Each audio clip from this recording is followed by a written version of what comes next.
What's up, my friends in the film fandom, wherever you may be and however you may be watching? Thank you so much for giving us a little bit of your time. Full panel tonight. You can see down there Captain America himself, our own Marvel expert, is ready to go down there in the center. Joined, of course, by a couple of great friends tonight from around YouTube. Their links are in the description below. Go check out American Werewolf. Go check out Horny Goat. Love these guys. Glad to have them here for this conversation, which I'm sure is going to be a doozy. Leading off to you tonight is the guy who stalks New Jersey night in search of his victims. He is the American Werewolf. What's up, brother? What's happening, man? It's good to be back. You haven't been on here in a while. What have you been doing lately? What kind of stuff have you been doing? I've been watching a lot of your videos kind of like as I can, but what kind of stuff you had going on lately? What have I had going on lately? I don't remember. I started doing some live streams. What did we cover last week? I think since the year has started, we actually haven't done that many horror flicks. We ended up covering a couple of hardcore westerns, Christian Bale's Hostiles. Tomorrow, we're going to be covering Kurt Russell with a Bone Tomahawk. And I did my own review of this movie, Captain America, Brave New World. So, and then this Friday, I'm going to see Oz Perkins, The Monkey. So definitely looking forward to that. They'll have a review up. All good in the hood, man. And of course, the Marvel expert in this community. You can see him there holding his shield up, showing you exactly what team he's on. We've got Connor from the Horny Goat. What's up, brother? This shield is so freaking heavy. Okay. What's up? How goes it, everybody? Glad to be back here. Much appreciated to return back to this wonderful show with you wonderful, fine gentlemen. Yeah, two longtime friends of the channel decided to come in and hang out with us today. And as soon as, because I had reached out to Connor and said, hey, do you want to come on? It's Marvel. We're getting back into Marvel stuff now after their long hiatus. And then American Werewolf texted me and said, you doing this? And I'm like, yeah, Tuesday. He's like, I was like, yeah, I'll send you the link, bro. Let's get together. Let's have it out.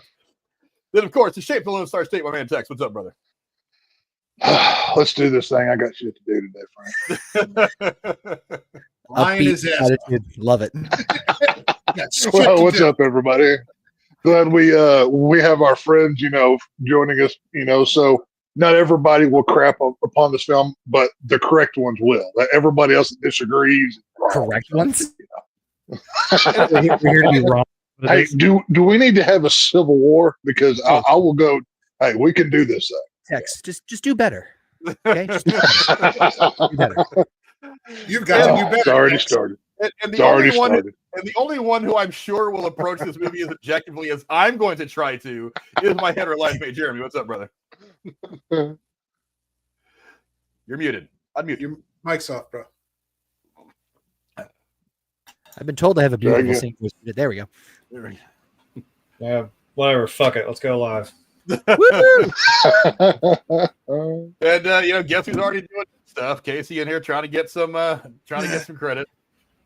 Tex called me earlier in the day. He was like, "Was that you and Alex last night talking?" Yeah, of like Tex lover or whatever.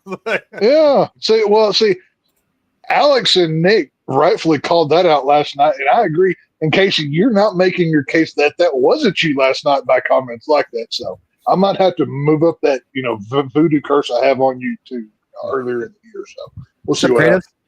And of course, Dr. Nick making it obvious as Casey fists his asshole with Hulk gloves while singing "Hit Me, Baby, One More Time." That sounds about right. Hold on, what's it called? What did they say it wasn't Deadpool when you take the two Hulk hands and you ravage the midsection?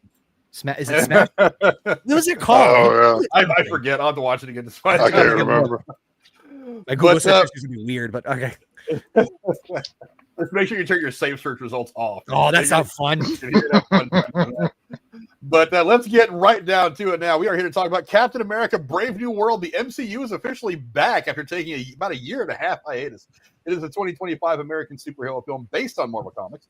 The film was directed by Julius Onah from a screenplay by Rob Edwards and the writing teams of Malcolm Spellman and Dalan Musson. It stars Anthony Mackie as Sam Wilson / Captain America alongside Danny Ramirez, Shira Haas, Carl Lumbly, Xosha Roquemore, Giancarlo Esposito, Liv Tyler, Tim Blake Nelson, and Harrison Ford, who plays the president for about the 27th time on camera.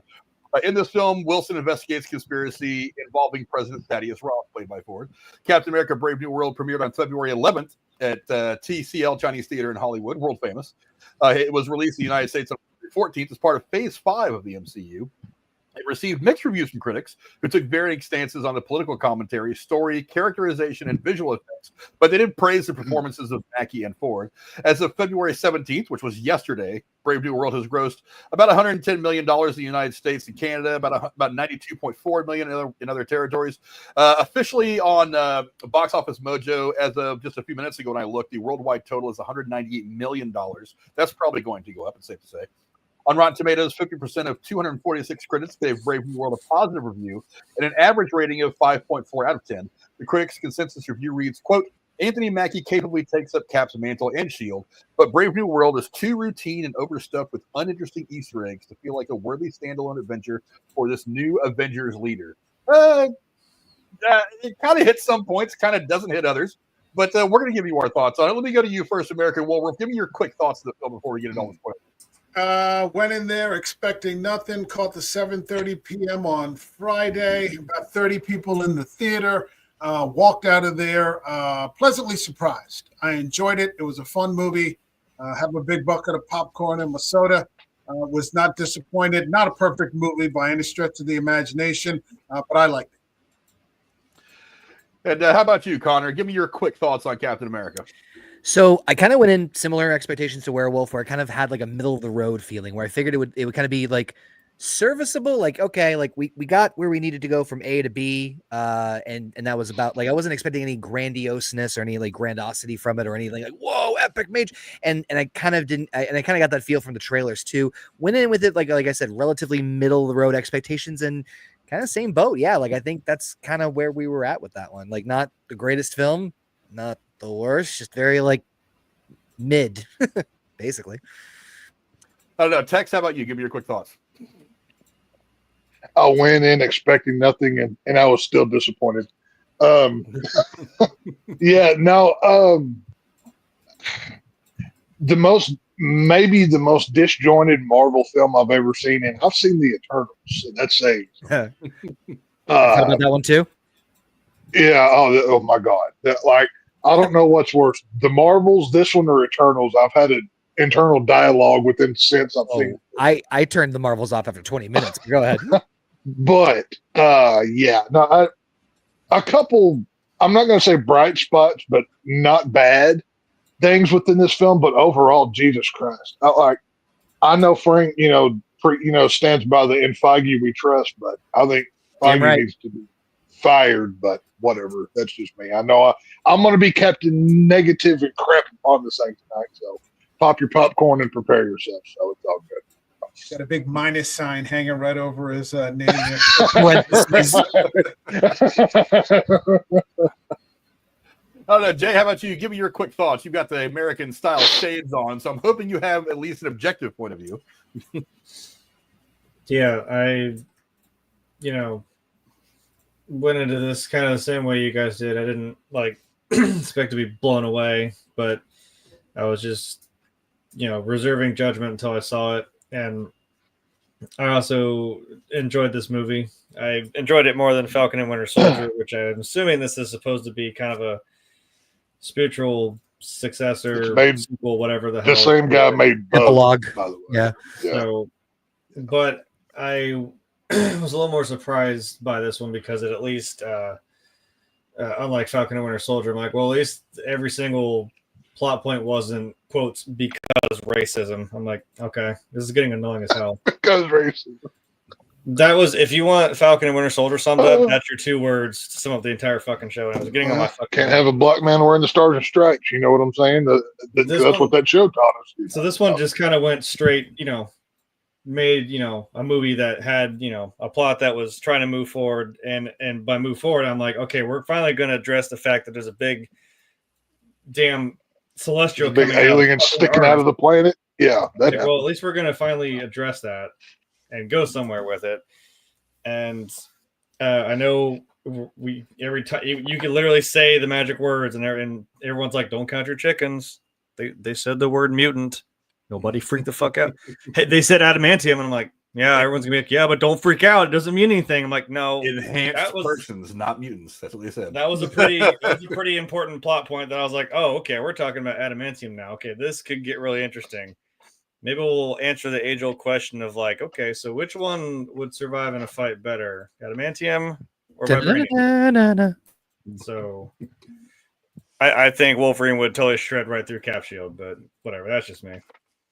So I'm an X-Men girly till I die. So I enjoyed the movie. X-Men girl till he dies. Yeah, I knew, we were talking earlier.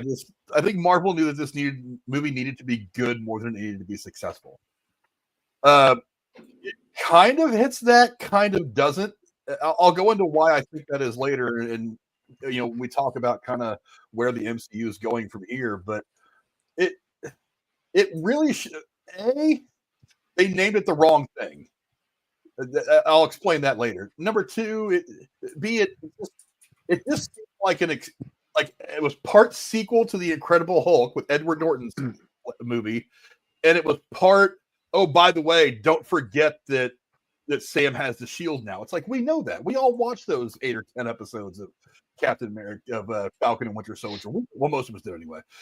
We watched all that. We know that. We were there in the theater at the end of that great movie where Steve Rogers gives him the shield, literally hands him the torch and says, "Carry it forward, my friend." We know. Stop reminding us. Send him on the great adventure instead of trying to help us accept that he's the captain now. I just stop. Just give him the movie and let him go. It seems like they're still trying to do that, which is really kind of annoying to me. I actually agree with you. There was a specific scene in there where I'm like, where the hell did that come from? And it has to do with, I won't spoil it yet, but one of the 2 cameos that comes in later on in the film. Where it just like shows up. I'm like, the hell was that all about? haven't we done this before? Have we had this dialogue, this conversation already? I just felt like it didn't fine, okay, fine to have that as like a plot point or like a story arc beat, but it felt like it was just not like part of did I skip a part? Did I run to the bathroom too long? Like, when did he start questioning things like that? I was just confused. I think that go ahead. Yeah, I think that I actually enjoyed that. Not necessarily the appearance. I think that the problem with the movie and what you're talking about is the same with the problem in the comics when it happened. Nobody can fill Steve Rogers' shoes.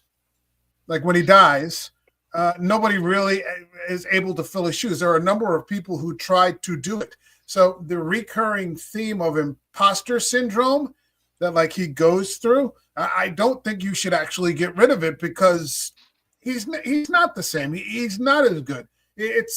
I don't know. I didn't know that I necessarily wanted him to be Captain America when I first heard that this was happening. But to say that he would just step in and like that would not consistently be on his mind, that would come across. I don't know, that wouldn't come across the right way to me. So constantly having to say like, what the fuck am I doing out here? I was okay with it. It's not that I hated that idea, but to like kind of like Frank's point earlier, like they really beat that to death in Falcon and Winter Soldier. And true, maybe not everybody saw, for fairness, and maybe not everybody saw the show, but what I was just saying was in the sense of like, it seemed to come out of left field. And granted, maybe it was just to kind of heighten the moment of something else happening where somebody got hurt. I won't say the specifics because we're not spoiler territory, I don't think yet, but like, it just seemed a little like that. We're going to just put that right there. And maybe it was just to enhance the moment, but it felt unnecessary in this movie at this time. I'm not against that idea. I think you're right in terms of the imposter syndrome. But it felt a little like out of like, where did that come from? The only way that I could see him that never being addressed, and I've seen people talking about it this weekend on X, is if he gets on the juice, is if he goes enhanced. Oh, he can never get on the juice. Come on, that's no. So you wouldn't want to see him juice. Let's say that there isn't a change, and he ends up staying Captain America for another 2 movies. He's going to go through the Avengers films. You want him to stay as is. I'm just asking. I'm not, taking a position on it. I think, and this is just me, and I'm sorry to go off the trope here for this song, Frank. Sorry to script that.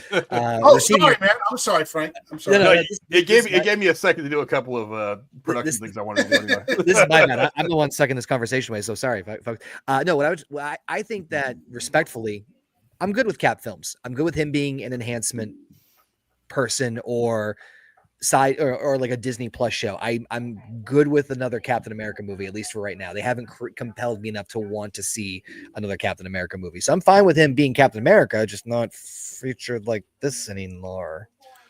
No doubt. But let's get into the official breakdown now. Let's talk about the cast of the film. I'll go to you first, Jay. A lot of returning people from previous movies, some new characters being introduced that have a lot of potential for more moving forward in the MCU. What do you think of the cast and who stood out to you the most? The cast works out. Obviously, we have to, have Harrison Ford pick up the mantle of Thunderbolt Ross. So, it's Harrison Ford. I mean, it speaks for itself. So I know they're two different people, but it's like, just let the man cook, all right? Or just don't overcook him because then he becomes Red Hulk. Don't overcook him. I like that. And don't let him fly a plane either. That doesn't go well. You gotta let him turn the oven off every once in a while. I don't know. There is a lot here that's, we're even going back to like almost 15, 16 years now or something since 16 years ago. Gordon Hulk. 16 years. So yeah, there's a lot to draw from. I don't really know. I still couldn't pick somebody that was like a side character that I, as I tend to do. Are we talking just like the casting choice of like who they played or the actual like what they did in the role, like their actual performance in that role? Just in general, just what you thought of the cast overall and who stood out to you the most. Okay. That's kind of how I. Well, yeah, and I'm annoying. I'll pick somebody that was in like a side scene or something dumb. Like I think for The Hunt, I picked the pig. There was a little pig running around the movie, and I was like, I like the pig. Red Wing. Just pick Red Wing. Yeah, I was like, I could probably pick Red Wing or oh hell, I don't even know because there's we still got some big names in here that it is kind of hard to choose. I mean, I guess he didn't have a whole lot of screen time, but I mean, Giancarlo Esposito is always great because he's just good at basically being the same. I mean, he's good at being him. That's what he's somebody that I'm like, I don't care if you typecast him because he does do that role very well. Really, yeah, it's so true. It's like, aren't you the same thing in this? You know what? It's fine. It works. I love you. You're great. So I'm not going to complain about it. Yeah. Right. Also, I don't know if Giancarlo Esposito is ever watching this, but I'm sorry that I almost ran you over at a Comic-Con. So that's a different Not really. I was trying to exit the con hall and he was coming in and we kind of just went, whoa, hey, hello. Hi, sir. Goodbye. And that's why you've been blacklisted. I see. It was kind of funny. So I lived to tell a tale. So I mean, I guess that's a good day. That's true. I don't know. Tex, what do you think? Give me your thoughts on the cast and who stood out to you the most. Well, normally I go positive on these reviews, but there's one character in this film that was so bad. I'm going negative on this one. Oh boy. I'm actually going to scoot closer to the camera and talk like I'm a concerned father. Who thought it was a good idea to bring in the sawed-off 3-foot, 12-year-old chick to play the knockoff Black Widow, take on full-on Special Forces team when she looks like the guns are bigger than her? Who thought that? I understand DEI. We have to include everybody. Be nice, blah, blah, blah. I've had farts bigger than her before. Are you serious? Like, who thought this was a good? Bring back Black Widow. Like, she's out there. She's not making Jurassic Park movies anymore. Bring back a variant of her. Do some multiverse nonsense. Do what you need to do. Where's Sharon Carter at? They still never touched on the whole power broker thing. Could have had her in this movie, but no. We've got the sawed-off Israeli Sabra chick taking on Special Forces guy. What? Do better, Marvel. Do better. Do better. Just, my lord. That's ridiculous. Tell them that Black Widow died. Yeah, I was thinking the same thing. No, well, multiverse. There's a million of them out there. You can say that. I get my goddamn head bit off. Like, no, you can't have Tony Stark back. Well, you kind of can. I'm like, yeah, it doesn't. Either way, no one ever dies. Even if you, like I said, go get Sharon Carter. She's out in the world somewhere. Go get the chick that has everybody's superpowers from the end of Secret Invasion. That's basically the Avengers by herself. No, we get the sawed-off little whatever she is. That was the most The minute I saw that, I was done with this movie. I'm it done. was kind of goofy looking because I'm like, she's like, yes. Nothing. However, I'm like, I don't know Agree, why Rachel. with her character, she was supposed to have like superpowers or something in the comics. I'm like, you could have just made her like a super soldier or something that made it. Make Well, her character is Sabra. She's technically like Captain Israel, but yeah, that's they didn't give her character within the movie. They didn't give her like the mutant powers that she has there. So she's just a sawed-off little girl power in this movie. Well, to be fair, they did reshoot the movie. Yeah, you don't know. I mean, she showed up. What, like 3 or 4 times? Yeah, no doubt. I mean, her character, to be very honest, I actually agree with you. Her character was just useless. like I. What did she do? What did she do? The whole idea was to create this the thing with her character is she's supposed to be a foil for Sam with the president, right? Like she's supposed to be like, and like, how long did that last? Like 2 minutes? Like, it just felt very rushed. So I agree with you. Like, oh, Black Widow, that kind of makes sort of sense ish, and kind of these like little nod, but like other than that, like they even redid the hallway scene from that Black Widow so famously had in Iron Man 2. Yeah, they redid the hallway scene in this movie, but it's like the Temu version or the Wish.com version. It's like, what are we doing? Like, why are you reminding us of better Marvel with this garbage? Like, it's just very poor planning, but whatever. To be fair, the actress IRL like had cancer and it stunted her growth as a kid, so that's why she looks like that. So I didn't know that, and that sucks. But you know what? Well, I ain't talking about real life here. You know what I'm saying? You signed up to do a project, so you're going to be judged accordingly. That's I feel like an asshole now. Power to her then to be able to still do that and still tussle with these guys just on a movie set. I mean, that's it looks so stupid. Like, not just the fighting scene, but like whenever right there towards the end of the movie, after they encountered the leader for the first time, and they're walking through the field through that fence, and like you see them, like you see Sam, the new Falcon, and her all walking together. Like, you can visibly see how much different, smaller she is than the other two. It's like, oh my God, this is bad. Like, who thought this casting was good? I mean, sorry for your cancer, that sucks. But I still got to judge the film accordingly. I think she's an anime character, because there is an anime I watch where like the smallest frame, like tiny woman is like the strongest fucking character in the whole show. So I was like, yeah, she's just an anime character. It's kind of funny. Well, I will remind you. I'll go to Connor after this to get his thoughts on the cast, but I do want to remind you there is another relatively small, kind of scrawny looking X-Man that kicked a lot of ass, and his name was Wolverine. Remember, everybody got mad because Hugh Jackman's too tall. Does she have adamantium claws and a healing factor? I don't think so. She could be. We have adamantium now. We do have adamantium now. I don't know. Connor, give me your thoughts on the cast. This is turning into the Big Bang Theory. It really is. That's okay though. That's okay though. It's fine. As far as casting, so obviously the big name that popped out, because the majority of these are carryovers from previous Marvel projects, like I mentioned earlier, Harrison Ford. Harrison Ford was probably the big one that stood out to me as far as casting wise.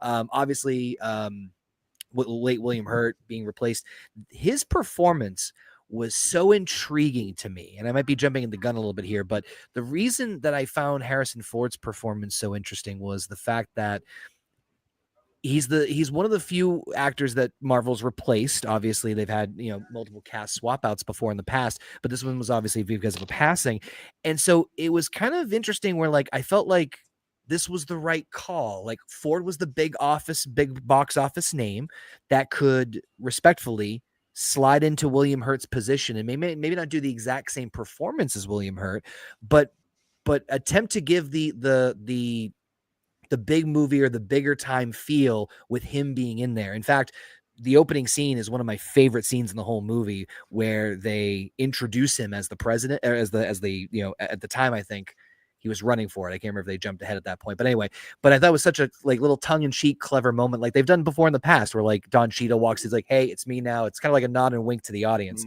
But I thought the Harrison Ford pick was very interesting because given the fact that Thaddeus Ross was kind of more in the background, with the exception of the Hulk movie, in more recent Marvel projects, to bring him back into the forefront again and to have an actor with that kind of weight to him in terms of like star power and whatnot.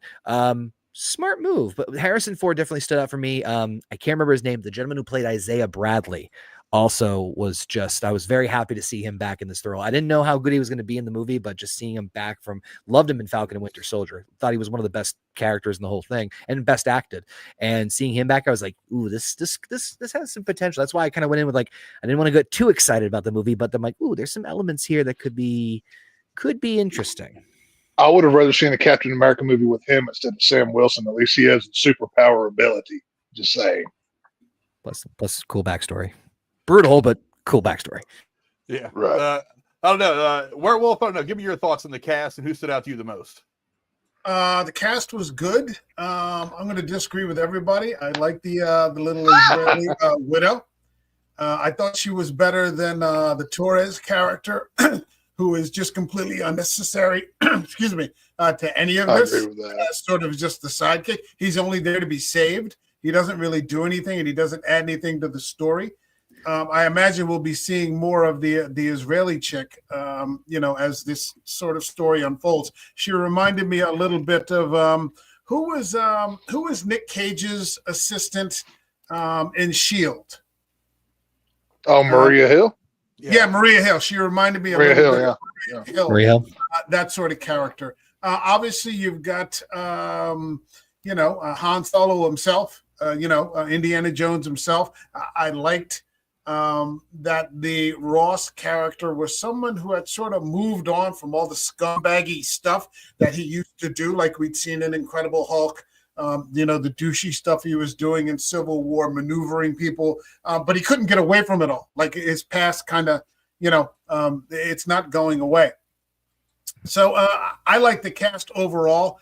I thought that the Torres character was unnecessary. If there was another character that I thought was unnecessary, even though she's only in there for a few minutes, it was the Secret Service agent, the woman that was sort of Sam Wilson's insider, that kind of thing. It was like 5 minutes that we didn't need. It really didn't add anything. I'm not sure if he just wanted to get his buddy sister. Her only job was to keep eyes on the president for Sam Wilson. That's her. Literally all she did in this whole movie. That's her whole character. Hello, Miss Exposition. How are you? Yeah, if you had removed that line out and removed her, it would have taken nothing away from the film. It didn't detract from it. It's just like, you really kind of got to nitpick it to get to that point. But since we're talking, I also agree with you, Werewolf, about the Thaddeus Ross past part of the story. I do agree with you. That was interesting. Well, because he's trying to be better. That was the interesting thing about Ross this time. He was trying to be better, but all this shit that he had done is just weighing him down so badly. And we'll get into that, I'm sure. Well, since we're there, I do want to bring. Did it seem like to y'all there was nobody around the president that respected him, even if he did bad things in the past? This is government. Everybody's done bad things to get where they are in government. That's how it works. Everybody either demined, spoke bad about. Nobody even respected the office. Now, I know this was filmed pre-Trump president, so Joe Biden era. I can't help but wonder if maybe that had some import on it with, Joe Biden in his later years kind of being looked at the way that he was, even from people that liked him. Like, nobody revered the president in this movie. You know what he did? And everybody crapped on the Harrison Ford president in this film. That did bother me. I will say that. Well, I don't know. It's kind of what was necessary for the movie. I mean, I'm not going to crap on it as much as I'm just going to say it was one of the better characters, to be honest with you. Yeah. Well, Harrison Ford himself makes bad performances look good. Yes, he does. Oh, no, I'm not saying Harrison Ford did bad. I'm saying everybody else around him in this movie just undercuts him at every chance they get.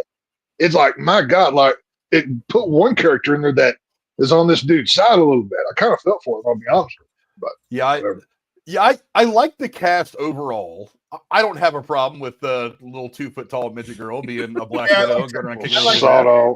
She's a troll. You got to remember, her character wasn't supposed to get a whole lot anyway. And I know they ended up thinning kind of her screen time out anyway because of all the stuff about her being former Mossad, and there's a lot of shit in Israel right now. And Marvel didn't really want to screw with the real world political implications of it all, so they kind of dialed her screen time back a bit, her story back a bit.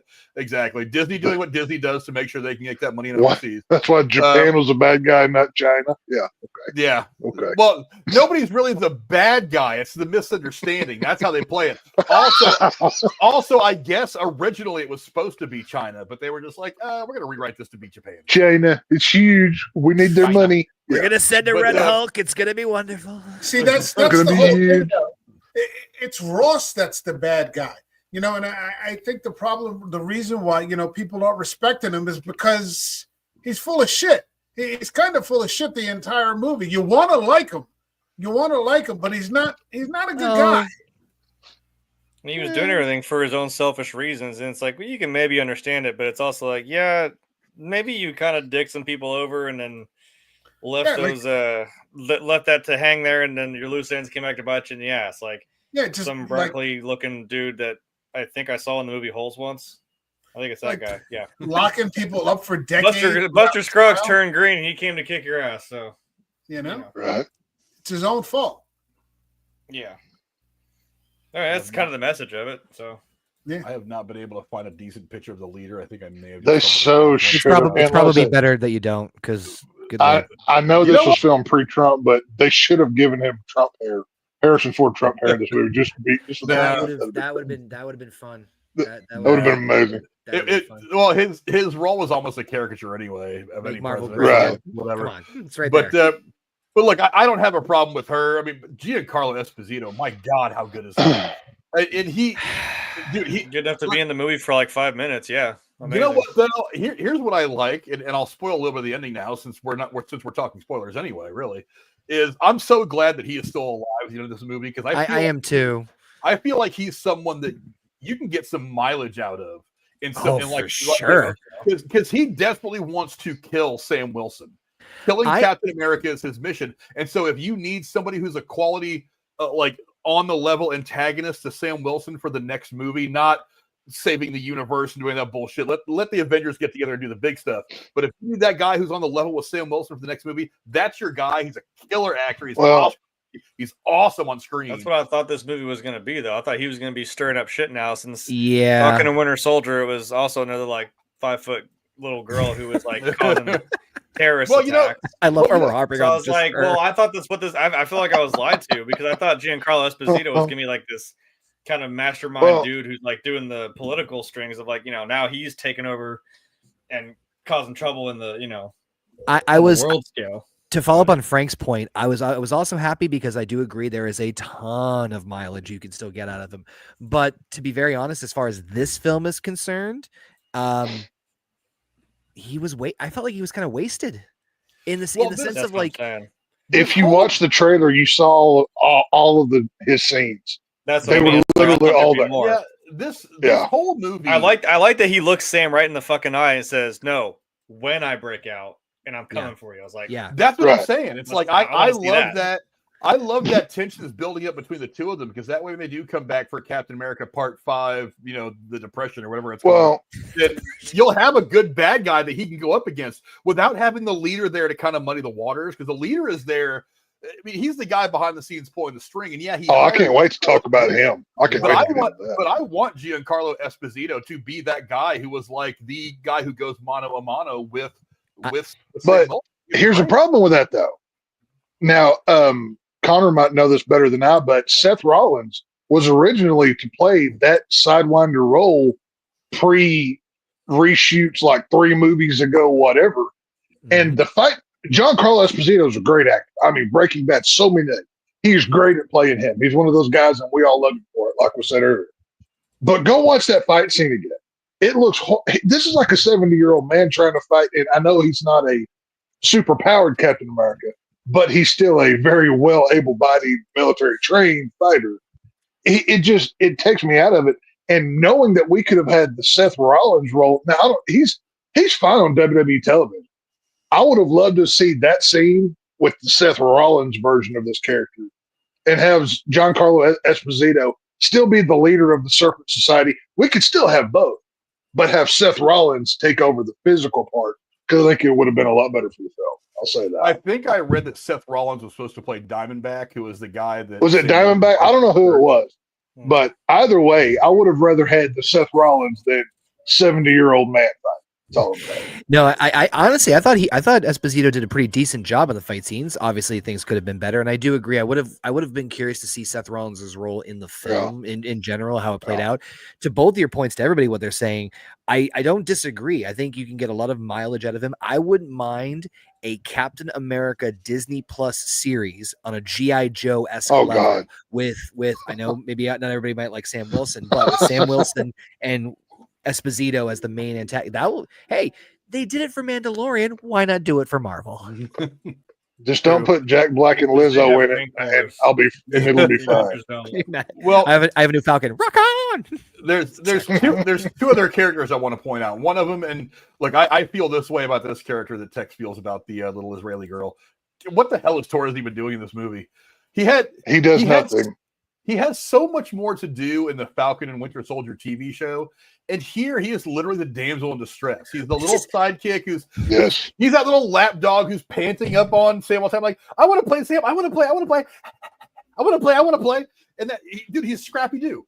He is Scrappy Doo to the fucking mystery machine. And that is so annoying. It's just, dude, either make this guy the fucking hero or kill him. I'm tired of seeing his face. Did anybody else get like Static Shock vibes for a brief second or two? Because like he's the kid who can do the tech stuff, and then you have Sam Wilson. I could see that. Yeah. I got that for like I didn't think about that way till now, but I could. Yeah, I see where you're coming from. Not in a bad way. It just instinctively kicked in. But yeah, I agree with you and Werewolf that just like he was a body for Sam to feel guilty over and question why he was Captain America. It's like he was. The only thing he did in this movie was in the beginning when they're going after the adamantium, he takes out the guys on the dirt bikes and shoots them. Literally, that's all he does in the whole movie. And then afterwards, immedially acts like a child trying to get daddy's fucking approval. He's more like, Robin than Robin. Nobody saw that. Come on, dude. Yeah. Get out of here. But when Spider-Man does it for Tony Stark, it's okay. Mr. Stark, I don't want to go. I love that when I love what the Spider-Man guy. He got himself killed. That was a tremendous kill. But I tell you who I love though. God, I love Carl Lumbly. Yes, that character is so good. He's good in that role. I want to see this will never get made, and I'm sure people will throw something in their TV or their computers watching this when I say this. I want to see a prequel series a la Agent Carter, where I see some of his adventures back in like the Korean War or something like that. Give us a prequel. You could make.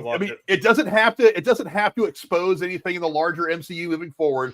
Just give me like 8 episodes of this guy, like through the years before, up to when he's locked up in prison. I know, right in my veins. I'm right there with you. Carl Lumbly's performance is so good, and that character is so rich. I want more of him, and I don't want him around Sam. Sam's going to suck the air out of the room. I want that character to be the center of a good like 8 episode single like series.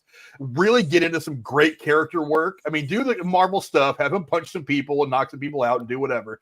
You can find some obscure villain from the 50s Marvel era that you can have him go up against. Like I said, Korea, Vietnam, that era where he did his thing. Let him own that. You don't have to have the Black Widow there. You don't have to have the Starks don't need to be involved. There doesn't need to be anybody else. Just him and his isolated little thing that maybe is being run by some offshoot of S.H.I.E.L.D. or something like that. I want more of that character. There's so much meat on the bone with that. I 1,000% agree with you, because you could do, actually, just thinking this off the top of my head, you could do like a sort of a flashback series where it's kind of a mix of like he's dealing with something real world that may not be taking up too much screen time, but a majority of the series is more of a flashback of him reminiscing those missions or the tortures experiment. There's so much to do there that you could do, to your point, that doesn't impact anything on the major scale, so it gives you a lot of freedom. So that could be, I would sign me up for that. I'm right there with you. In my opinion, he was the best actor and character in the show, in the movie too. Yeah, because the character is so good. It's so rich. Because I loved Agent Carter. That TV show was a lot of fun for me. And while it had little things, little tidbits that were bigger moving forward, That show was wildly, who doesn't? That show was wildly entertaining, and I was kind of bummed it only got 2 seasons. I was like, you could have run this out until you get up into the 80s when Shield, or 70s or 80s when Shield is created and whatever. Mm-hmm. You could have maybe had some more Hank Pym instead of just showing like the DH stuff in the Ant-Man movies. You could have had a little bit of Hank Pym in there. But I mean, it'd be awesome to see that. But I mean, look, we did though get a return of the leader in one way, shape, or form. Look, I got to be honest. I think I am glad that we approached this character again. I'm glad that Tim Blake Nelson came back. I'm even glad with the performance. I was hoping for pretty much what we got. I wanted to be more menacing and not so comic bookish, if you know what I mean. But I mean, I'll go to you first, Werewolf. Did his performance work for you, or was it just kind of blah? Yeah, no, I was okay with it. I'm at this weird point where I just like when things are like just really stripped down. So I didn't want him to have the head like all the way up to here, like some people were saying. Tim Blake Nelson, I've been a fan of for like 25 years now. So, I mean, I'd watch him read out of the phone book. So I thought it was good. I don't think the MCU is in a place where they're doing the super grounded stuff like they did with Captain America, the Winter Soldier. So, it's just not that kind of movie. But his performance was good. And, he had a realistic, reason for doing the things that he did. And yet he's still a scumbag somehow. And, I think that's the strength of his performance. A lot of the performances here were actually pretty good. Maybe the script, or, the way that things were put together was kind of hodgepodge, but I won't criticize the performances overall. It's just maybe that they weren't written with very much to do, or, in the piecing together of these various things, the finished product looked choppy. But he was good. Yeah. Long story short. I don't know. How about you, Connor? Quick thoughts on the leader. So kind of in the same vein with you guys, Tim Blake Nelson, love him. Performance pretty damn good, like one of the better ones, honestly. Very, very well done. I didn't like his look. I actually wanted the comic booky head, and you know what, the funny like I applaud, like I've noticed that with Marvel, I'll try to make this brief, they sometimes try to do their own version or a realistic version of something from the comic book. Sometimes it works, sometimes it doesn't. This one didn't. I applaud the effort, but just I wanted the big head. But to your Werewolf's point too, like the writing is it just didn't feel, it felt a little like the plan was loose. Like it just felt like this could have all been summed up in an email. We could all been fine. But as far as overall the leader himself, yeah, it's kind of like we said about Esposito. I'd rather see him there. This kind of feels like the Mandarin from Iron Man 3 feeling a little bit. Yeah, that's kind of the vibe. Yeah, like he's the front. He's not really the bad guy. Yeah, like, well, not just that, but also just like I almost feel like I hear The Price is Right. Wah, wah. Oh no, Tex. What about you? Do you like the look of the leader and the character overall? I'm going to partially agree with y'all. Tim Blake Nelson was great. That the Edward Norton Hulk movie, one of my favorite MCU movies ever made. I've watched that film over and over again. I adore that film. But the writers and the costume department did Tim Blake Nelson dirty in this movie. The entire plot of okay, if somebody locks me up for 16 years and basically I'm enslaved to them to get them to where they need to be, and I'm tortured for it, it's called marriage. Well, I've done that before too, but it is what it is. If you lock me up for 16 years, I'm not just going to discredit your name and ruin your relationship with your daughter. I'm going to put you 6 feet under and take everything in the process. And I'm going to be in charge. Not just what they did to the leader in this movie, but the entire plot of this movie is straight up retarded. It to me, it's stupid. It doesn't work. I felt insulted once it was finally revealed. Oh, he didn't actually want to kill him. He wanted to ruin his relationship with his daughter. That was already ruined, by the way. And it's just, oh my God, I hate it. Sorry, real quick, texting me. Off. This just popped in my head too. For a man who saw a bajillion different probabilities, he didn't see this coming. And not just that, but Sam Wilson basically outsmarts him every time they come into it, and like they meet. Like the leader, okay, like to disagree with Werewolf for a second. Why are we going realistic with the leader when there's a gigantic alien thing sticking out of the earth and there's a guy that's 5'9", becomes 10 foot tall and goes red? Science. Why are we mixing realistic with comic? Like, if we're going to do one or the other, let's go there. But it's just like the leader's, he's supposed to be, from the DC Comics world, he's kind of like their Brainiac. He knows what's going to happen. He is not in this movie. He's not even good at what he does. Seems like halfway through, he just gives up on his plan. And it's just, if you can control the minds of all of these not super power people, but very powerful military type folks, wouldn't you want to do more than just, I'm going to ruin the president's name? Like, that to me felt like a wasted opportunity. You know what I'm saying? It worked for this movie, in my opinion. Yeah, he did do a lot more than that. I mean, he turned him into the one thing he despised. Right, but once again, if you were locked up for 16 years and you had the opportunity to get what you felt to be justice, wouldn't you do more than just ruin his name? I'm not talking about ruining his name. He turned him into the Hulk. Well, right. So I'm kind of in the middle of the. I'm sorry to cut you guys off. I'm kind of in the middle of the row. I'm kind of in the middle of the row with you two guys, where it's like on one hand, he wanted to ruin his life, and in his opinion, ruining his life is publicly humiliating him, making sure he can never work in the military, going and to an ironic twist, turning him into the thing that he hated the most, which was the Hulk. But on the flip side of that, the way they portray him as being this mega genius, it unfortunately leads Kanan to a lot of plot holes where it's like, well, couldn't he have done that? He could have done more. You're right. He could have done a bajillion different things. Well, and not just that. Sam Wilson stuff. But so I'm kind of in the middle of the road with you guys on that one. How did he know that? Okay, at this exact moment when he's giving the press conference at the White House, that's when he hulks out. When twice before we saw him smash that granite table, he squinched that pipe on the ship or whatever, which would have crippled that ship. By the way, you got he edged him. Like, how did he know? Like, okay, if he takes one pill per day for 15 and a half years, on this day, 16 years from now, he's going to Hulk out. Like, seriously, like, I don't know. I don't think he knew. I don't think he knew that. I just think he just pushed buttons till he saw that something was going to happen. I don't think he had a plan. I didn't see him as some sort of all-powerful, all-thinking sort of guy. I mean, he just was able. He was a lot smarter than most people, and he understood a lot of probabilities, and he was able to manipulate people, which we saw, with the right. I'll see that. I don't know, but I didn't see him as omniscient, or omnipotent. No, I agree with you. I felt like the movie put that out there, that he was like this mega genius out there. I felt like the movies, and maybe I'm the only one, I felt like the movie did that, where the movie gave the idea of this is the smartest man on the face of the planet. Hell, he saw the multiverse. Which we've already seen 100 times. Jay, real quick. Jay, we'll talk about the post-credit scene here later on. But Jay, your quick thoughts on the leader that we're on to the plot.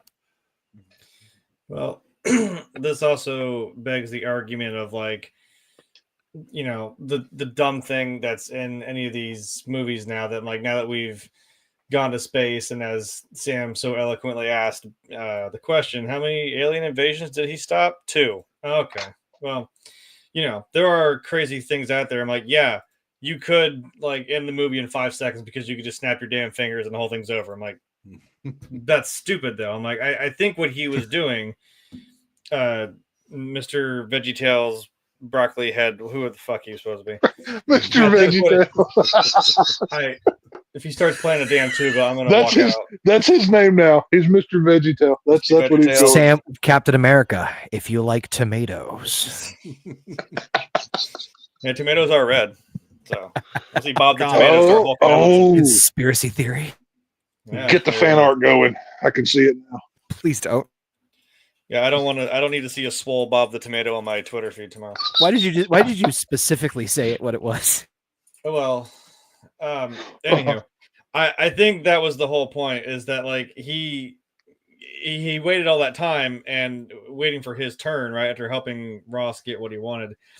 and in turn, like after all that time, he just kind of threw him to the side. I'm like, I think for him, it's like, yeah, death is, too easy for that. He doesn't deserve that. It's like he wants to make him suffer through something and watch it happen in front of him. Like that's what he's trying to do. He's trying to drag it out, like make that wear on him. Because like if you just kill him, like, well then what was the point? Like he doesn't get to turn that on Ross like he did him. He even said that in the movie. Yeah, it's like I don't think he wanted to just kill him. And like Tech said, that's the same thing I got. Is I was like, in my little DC peanut brain, I was like, is this guy basically Brainiac? I think like their version of it. I'm assuming. As for the look, I don't know. I don't really care. We do have aliens and celestial beings. I don't know. I guess if you're trying to make something seem a little more realistic, I mean, yeah, I don't know what gamma radiation is going to do to you, and melt your mind and whatnot. I had another point, but I don't remember what the hell it was now at this point. It's all good. There was something else I was going to say about it, but I remember now. Again, my DC peanut brain came back. What he was kind of giving me was like a little bit of a Riddler vibe, where he's like, "I'm the smartest guy in the room, and I need you all to know." Yeah. And I think that's that's what it is. It's not so much that they think he's like omnipotent, but that's what it is. I'm like, man, Sam's gonna crawl through some vent. And there's gonna be a stupid little trophy like right there, and it's like, motherfucker. Well, you Arkham fans out there, you know what I'm talking about. Oh God, I hated those Arkham trophies. I hate Riddler trophies. Excuse me. Badge of honor. I hate myself for doing it. Let's go on to the plot of the film now, and again, something not the strongest part of the movie. Indeed, definitely a problem of creativity and reshoots, and it was a tough one to pull together. But I'll go to you first, Jeremy. Give me your thoughts on the plot of the film. Did it work for you? Is there anything you'd have changed? I mean, because like I said, with that picture there, I'm like, okay, yeah, that after seeing the Eternals, that was my first question. I'm like, oh, holy crap! Like we're doing more like giant things in the universe, like Galactus type stuff. I'm like, okay, cool. You gotta keep going bigger, I guess. I mean, and you can keep going bigger and bigger than even Thanos. Like we've seen that now. But then the awkward question is like, okay, but are we gonna talk about that? Because that was my question leaving Eternals. Like, that's insane. Now what?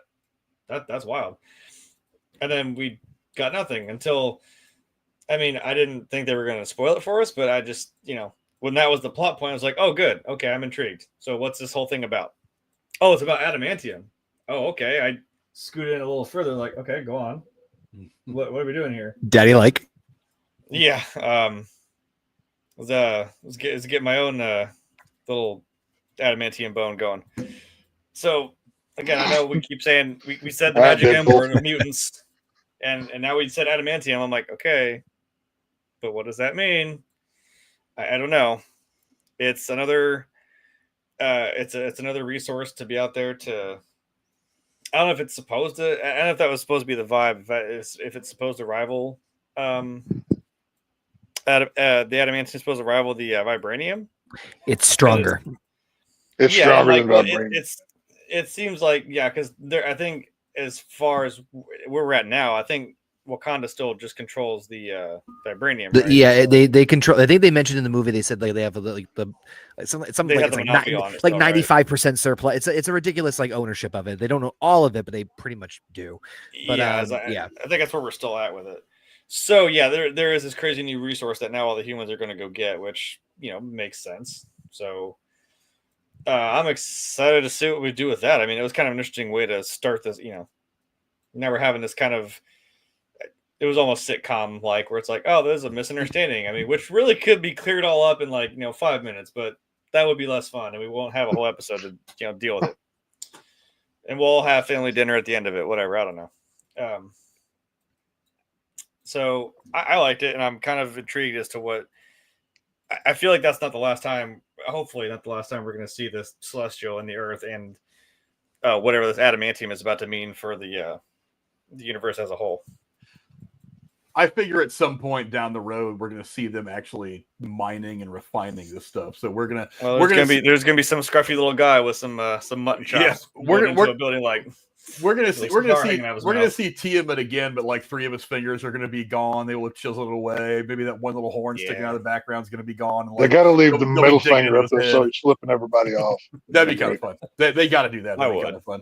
But I don't know. Tex, how about you? Did you dig the plot of the film, or is there anything you'd have changed? Well, I kind of showed my cards a little bit here, but hell no, I didn't like this plot. It disconjointed, boring. Like I told y'all, pre going live. I was playing through my phone halfway through this movie. I was bored as shit. The CGI looked like crap. This was recycled Captain America Winter Soldier, but worse is what this movie was on so many things. The motives of the leader, well, like I just touched on, seemed very juvenile for the circumstances that he was put in. Some things were executed fine, but overall the plot, no, it doesn't work. I mean, hell, I wouldn't get too excited about them finally mentioning, adamantium. Hell, it took them 5 years to even remember that there was this gigantic celestial sticking out of the earth.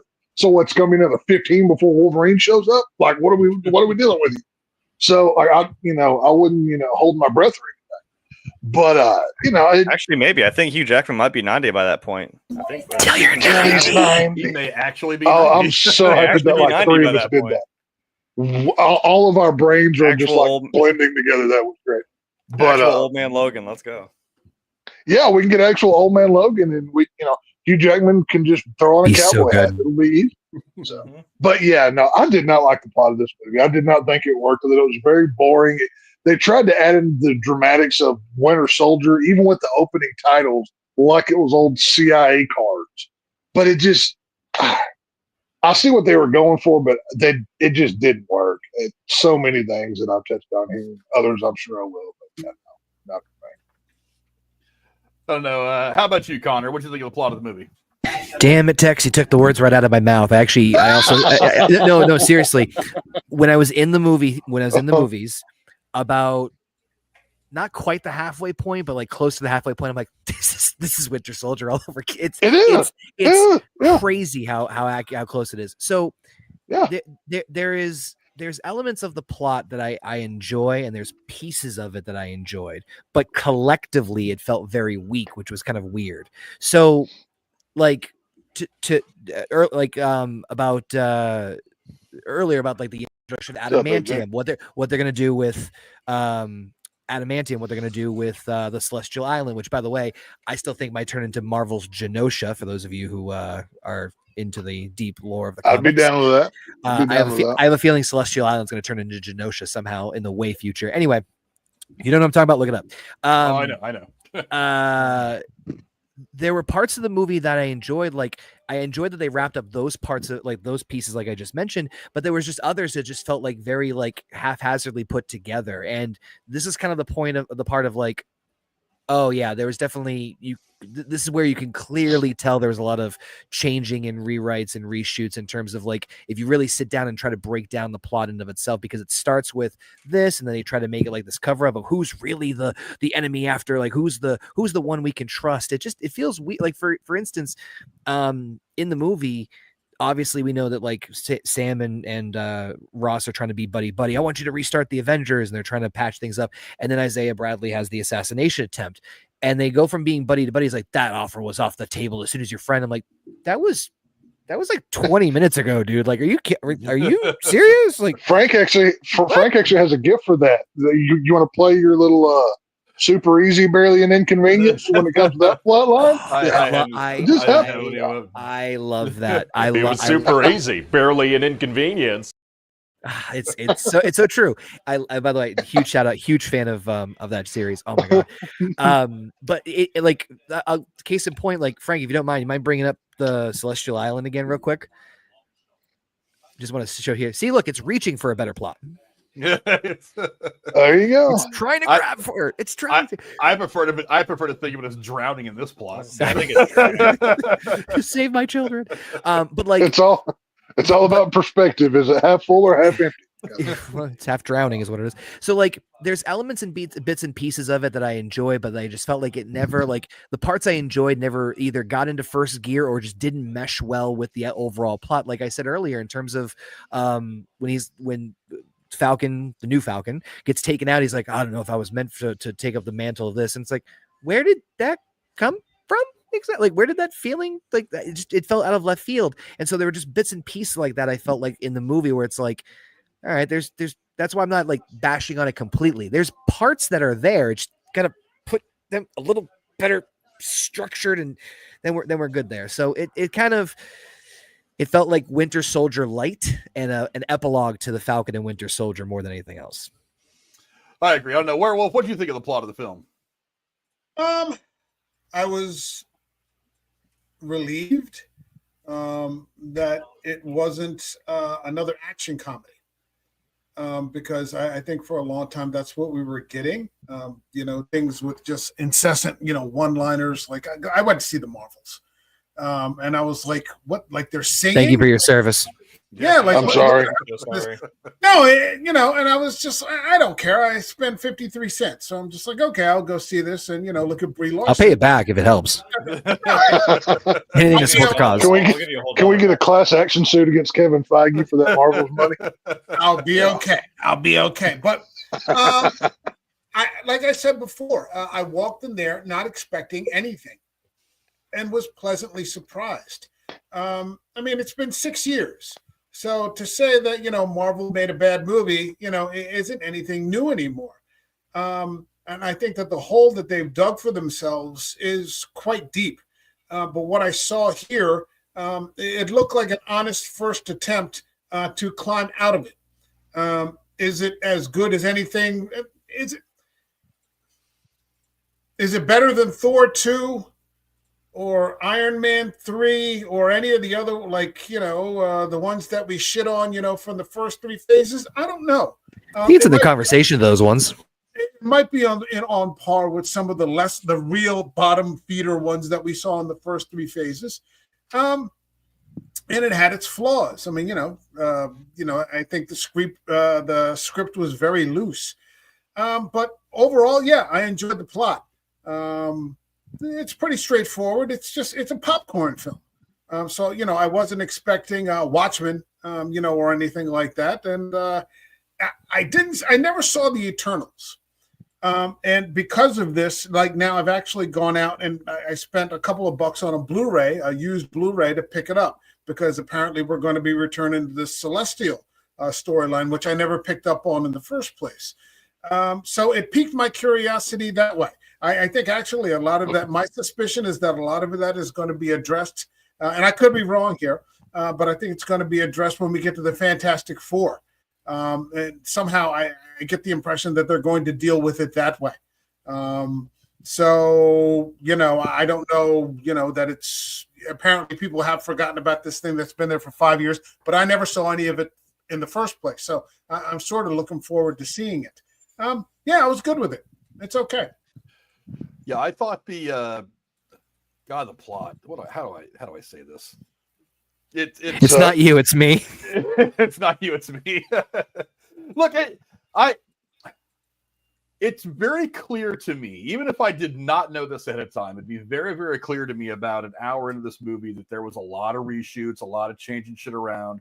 Because there's been a lot of really big budget, big name, tentpole kind of films that have had one problem or another, like the Han Solo standalone movie, 2 different directors, the Justice League where Snyder starts and Joss Whedon comes in to finish it. You could tell how those scenes are so much different. There was pieces of that in this movie to where it's like I could tell that this scene was supposed to be for this storyline, but they kind of changed it up to here, and now they have to connect it, and that connective tissue seems a little awkward. And there was several times in the movie where I was kind of like, you did good trying to maneuver it all around, but at the end of the day, the wild stretches are pretty evident. But look, the plot, it's good. I mean, it gave us Red Hulk. I mean, it cements Sam as now being Captain America. But here's where I'll say this now. My ultimate thoughts on this film, kind of as a whole, it was in the first two acts were basically the lost episode of Falcon and Winter Soldier. The third act was basically a sequel to The Incredible Hulk. This was never really a Captain America movie. And that's kind of my big problem with this is because we still see Sam struggling with the identity of Captain America. He was supposed to get over that in the TV show. He needed to come in here and be like, I am Captain America, nothing else. I am Captain America. But they didn't really do that very well. I don't know if the original version of the film that before reshoots would have done that better. All I know is the film version that we got was not quite that. The other thing a big mistake that Disney made, and 5 minutes into the movie, this was very clear to me. They should not have called this movie Captain America. They should have just called him Captain Falcon. Because as John Campea, kind of a reason why you can't do that, though. I know, but Nintendo. As John Campea says on his shows, Captain America is Steve Rogers, is Captain America is Steve Rogers. It's too hard to pull those two characters apart now. Mm-hmm. So without Steve Rogers there, not saying anything about Chris Evans, without Steve Rogers, the character that he helped create, and that he acted on in so many movies, without that iteration there, it's really, really hard to see him as Captain America. Personally, I know a lot of people were like, do you give it to Sam? Do you give the shield to Bucky? Which one? I was okay either way because there's comic book precedents both ways. Mm-hmm. I didn't really care either way. I was happy that Sam got it because I feel like that if you wanted the Avengers to carry on past Endgame, Sam was probably the more likely person to take the shield from Cap and move forward with it. So I got it from a narrative standpoint, but it's not working out with him as Captain America. There's too much of a divide between the Captain America that had been created in the first three phases and whatever he's and Marvel are trying to do with it. That's one thing. Number two, remember something about this film that has nothing to do with the writing, nothing to do with the acting or directing. This is the last film to have Bob Chapek's fingerprints on it. And he did not do a very good job with the MCU at all. All of these failures in Phase 4 were all. When did he start?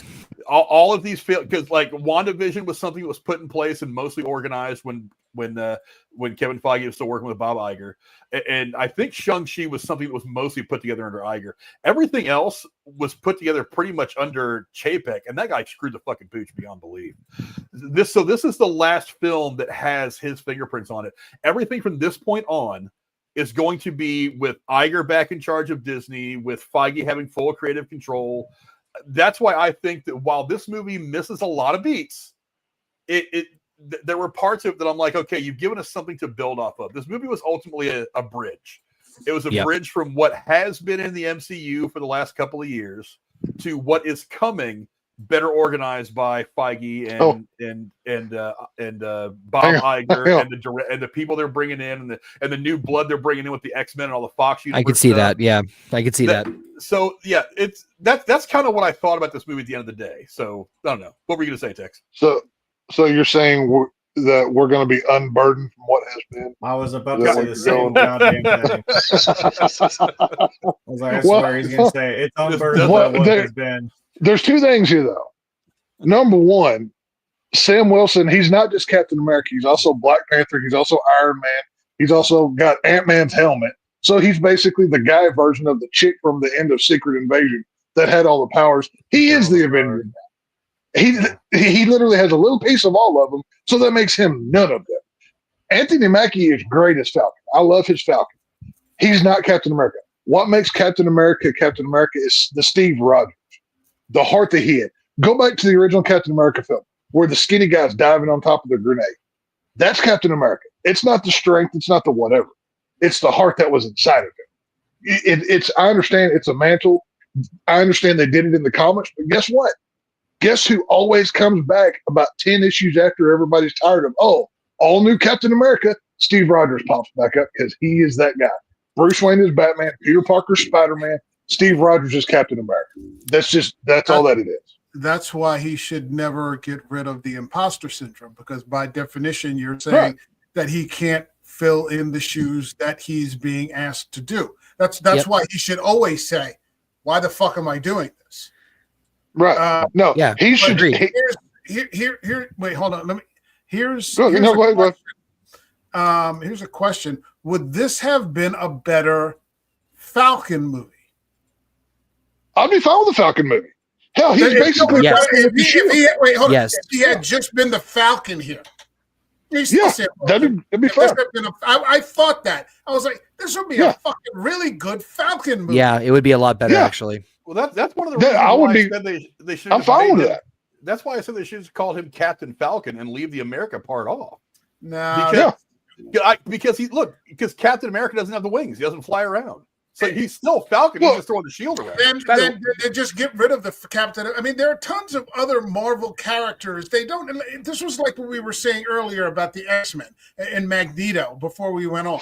We don't have to have the same characters over and over. There are tons of Marvel characters out there. Yeah. So you don't even have to bring Captain America back.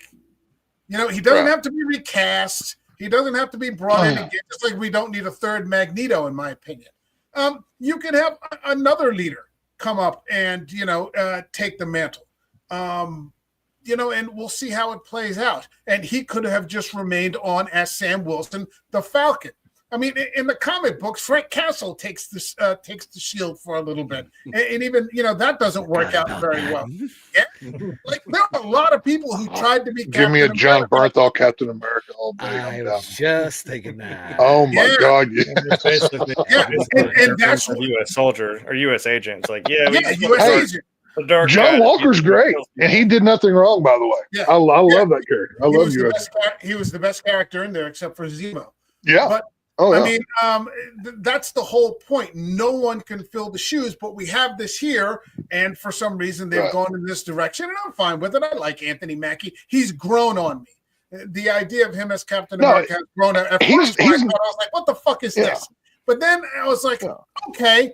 And at least he's not saying I'm Captain America, like disregarding the fact that he's kind of not. I mean, he's wearing the shield. He's doing the best that he can. But yeah, the imposter syndrome.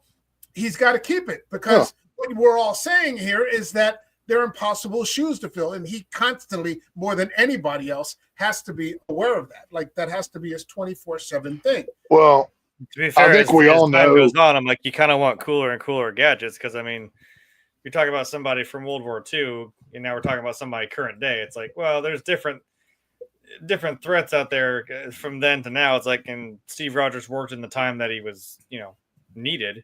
Obviously, I know we thought him out when the world needed him again. I'm just saying, like, now you have crazier shit like, aliens and celestial beings. And I mean, I would want the wings too, is what I'm saying. Like, I'm not going to go in there with my red, white, and blue good intentions. I'm going to smack somebody with a shield. Let me say one more thing, because this is what we were talking about adamantium real quick. And I think we are going to see that adamantium is stronger than vibranium, because we saw in the final scene that vibranium had its limits. Right. The opening scene even teased it a little bit with the knife. Yeah. Where it gets cut. Yeah. Which is smart. I like that little foreshadowing there where it's like, and if you notice, they really put a little more emphasis on that in the opening scene where he's like doing this a couple more times. Hell, even that's a plot point. Was that an adamantium knife you cut him with? I believe so, because that's what they were stealing. I was like, I thought we were going to even on the how the hell did this big hulking dude just like cut his suit open? I was like, I thought that was supposed to be vibranium. What the hell was that? And they didn't. Even the poster of the trailer, or even the poster of the movie implies that it's Hulk, or it's Red Hulk hand grabbing the shield and squeezing, and you can see it bending on the outside of the shield. So I think adamantium's a little more durable than that. I think vibranium just has like there's properties to it that I'm like, I don't think are the same as adamantium. Adamantium just has like its durability, which I think can outlast. Vibranium had the absorbing thing. It had the absorbing that's what I'm saying. Sort of, it could, it's not just, this super tough whatever. It would absorb the impact. But I got just jumping. I don't want to jump too far. It was nice to see a rampaging Hulk again. True. Real quick on the adamantium part too. Don't forget that, no pun intended, this is going to have a ripple effect, a vibration effect. Wait for it. On the other things in the MCU, because if Wakanda owns most of the vibranium now, other countries that have other resources that are stronger than that, and it could create now to a bigger. They lost their mantle of like, oh crap, we have the coolest stuff in the universe. Yeah, it'd be great if we had a real Black Panther around to defend it instead of that little 5 foot nothing. I don't know what you want. Oh, it could. Like when somebody complained to me about Dumbledore, I'm like, why is he different? Like, because the original guy died. Just get the Black Widow chick from this movie. We'll be fine. Thunderbolt Ross proved Marvel doesn't mind recasting, so why can't we have a new T'Challa? I'm just saying, if you can do one, why can't you do the other? We're going. For some reason, Bruce Banner looks like doesn't look like Edward Norton anymore. So. All of these characters, I mean, even if we're talking about James Bond, the life expectancy of a James Bond is going to be 10 years. And right. So maybe at the end of phase 3, they should have just done a recast, but instead they took it. That's what I mean when I said they dug a hole. They dug a real fucking hole for themselves, and I think they're having a very difficult time getting themselves out of it. To circle back to Frank, what he was saying in his part, and I do very much agree with what he said, that this movie did feel like all right, let's clean this mess up. Let's try to put everything together, and let's kind of strengthen the MCU, or at least not strengthen the MCU, but like kind of like being a bridge in terms of like this is where, because we have it's Thunderbolts, Fantastic Four, and then Secret Wars, right? Doomsday, right? Boom, boom, something boom. like that. Yeah, I forget exactly. Not too far away. I think so. Yeah, we're not too far away from the Avengers movies. They're actually starting to shoot. I just heard the other day they're going to start shooting March, right? Next month. Yep. Yeah. So I heard they're going without a complete script too. I did not hear that, but that's dangerous. Here it is. Now, that's not a good sign. Is it being written by the Russos or is somebody else writing? I think someone else is writing. Hold on, let me see. Someone else is writing it, but the Russos are directing. Okay. Anywho, we veered off. But no, you know what? I could see a really cool global power struggle now with Wakanda and the rest of the world now. See what I mean? Like there's a lot of implications that the introduction of adamantium does beyond just the X-Men thing. If you think of it from different vantage points and whatnot, so yeah, it could create some interesting dynamics if they take advantage of it. You better hope Shira doesn't get a hold of them claws. She starts putting them on her like fucking the end of the Panther claws. Like, ooh. We are getting a RDJ Dr. Doom. What if his suit's made out of some good old adamantium? You know what I'm saying? They say he's going to be there for one film only, and they're actually going to explain why. And this is not answering your question, Tex. I'm sorry. No, you're good. You're good. Yeah, but they're going to explain why he looks like Tony Stark. Like it's like people are going to notice that. Wait a minute. I've heard a few rumors. I won't say them on here for the ones that haven't done the nerd research that I did, but Fantastic Four, from what if to be true, what I've seen, it's not going to have a nice happy ending, if you know what I'm saying. Yeah. Oh yeah, I think he explained it in some movie a couple years ago where he just needs to walk out there and be like, "I'm the dude playing the dude that looks like another dude." I can't wait for the Easter. I can't wait. In blackface. You have to. Oh, by the way, the writer for Doomsday you want to grow some balls, Marvel? Have him do that again because that'd be funny. That'd be great. Stephen McFeely is writing Doomsday, who was most notably known for he wrote the first 3 Captain America films. Okay. And contributed to pretty much everything through in Endgame. Like he had little bits in each Marvel movie. So that's a pretty good resume. That shows a little bit of faith there. Okay. He's mostly the Russo stuff because the Russos are the ones that took over right around the time that Captain America. Right. Yeah. They kind of took over at least the big mashup movies. But let's take a minute to talk about that post-credit scene. I don't have a good picture of it because there aren't any online yet. But let me go to you first, Jay. Post-credit scene. A lot of people thought it was kind of useless. I think it would have had more value had we not already known everything that he talked about. But I mean, real quick, Jay, what do you think of the post-credit scene?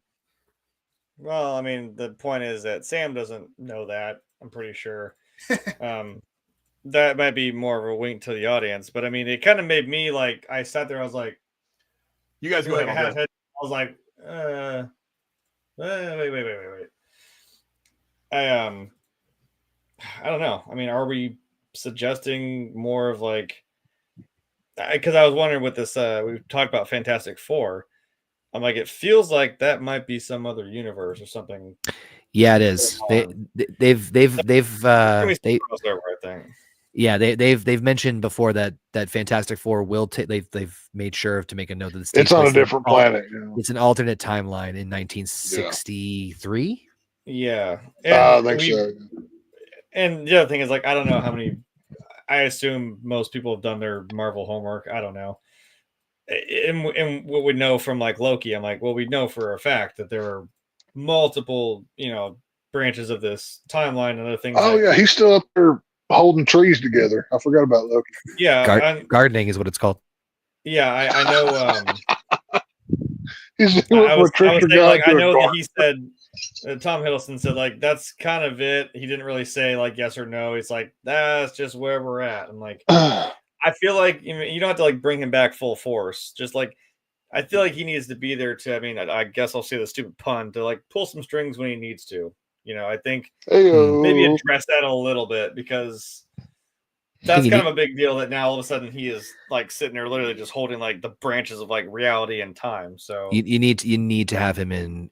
If you don't have him in Doomsday, you need to have him in Secret Wars. There's no advantage. I miss when Loki was a bad guy though, like in the first Avengers movie. That was my favorite Loki. Well, it is the same Loki. It is the one from 2012 who technically it is him. But he's the best evolved character in Marvel's history, bar none. Yeah, he had a turnaround. So that was all thanks to Really? Wilson, I guess. I don't say the best. I'm like we're talking about Loki's redemption arc in the show. Staying on topic. Well, who stays on topic? That's for losers. I didn't come in here with my green background, my Loki for president up here. That's not what you're doing there. There's no. Well, because that was my bomb drop. Is I was like, can we talk about the awkward thing at the end of the movie? I'm like, now we need a new president. I think I know a guy. And where's the Skrulls? I thought the Skrulls and the president were going to fight each other. Where are they at? I didn't finish Secret Invasion, so I have no idea. Wrong TV show. Oh, I'm sorry. I thought we were all within a Marvel cinematic universe where everything was connected, but I guess I was wrong. This is where I say that the continuity is both a plus and a minus. Right. Yeah. So I guess what I was saying was Loki for president.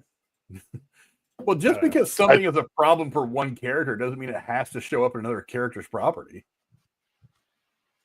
But the whole cinematic universe would imply that, okay, if there's Hulk things going on, like in this movie, shouldn't the Hulk at least show up on a video chat?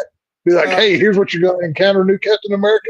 No. The less we see a fucking Ruffalo, the better. I don't give a fuck. Oh, no, I don't like Mark Ruffalo. Hey, you could have a Hulk movie with no fucking Ruffalo in it. Bring back You just did. It's called Captain America: Brave New World. I didn't need to see fucking Ruffalo at all. They can bring back that Edward Norton Hulk crew. Bring back Edward Norton as Hulk. I loved his Hulk character. I'd actually like to see Eric. I like Ang Lee's Hulk. Eric Bana. Yeah, that one was all right.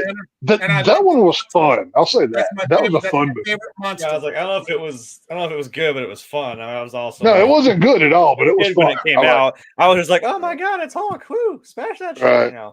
You hurled a fucking like tank through the air. I was like, that was cool, yeah, that's some fucking Hulk.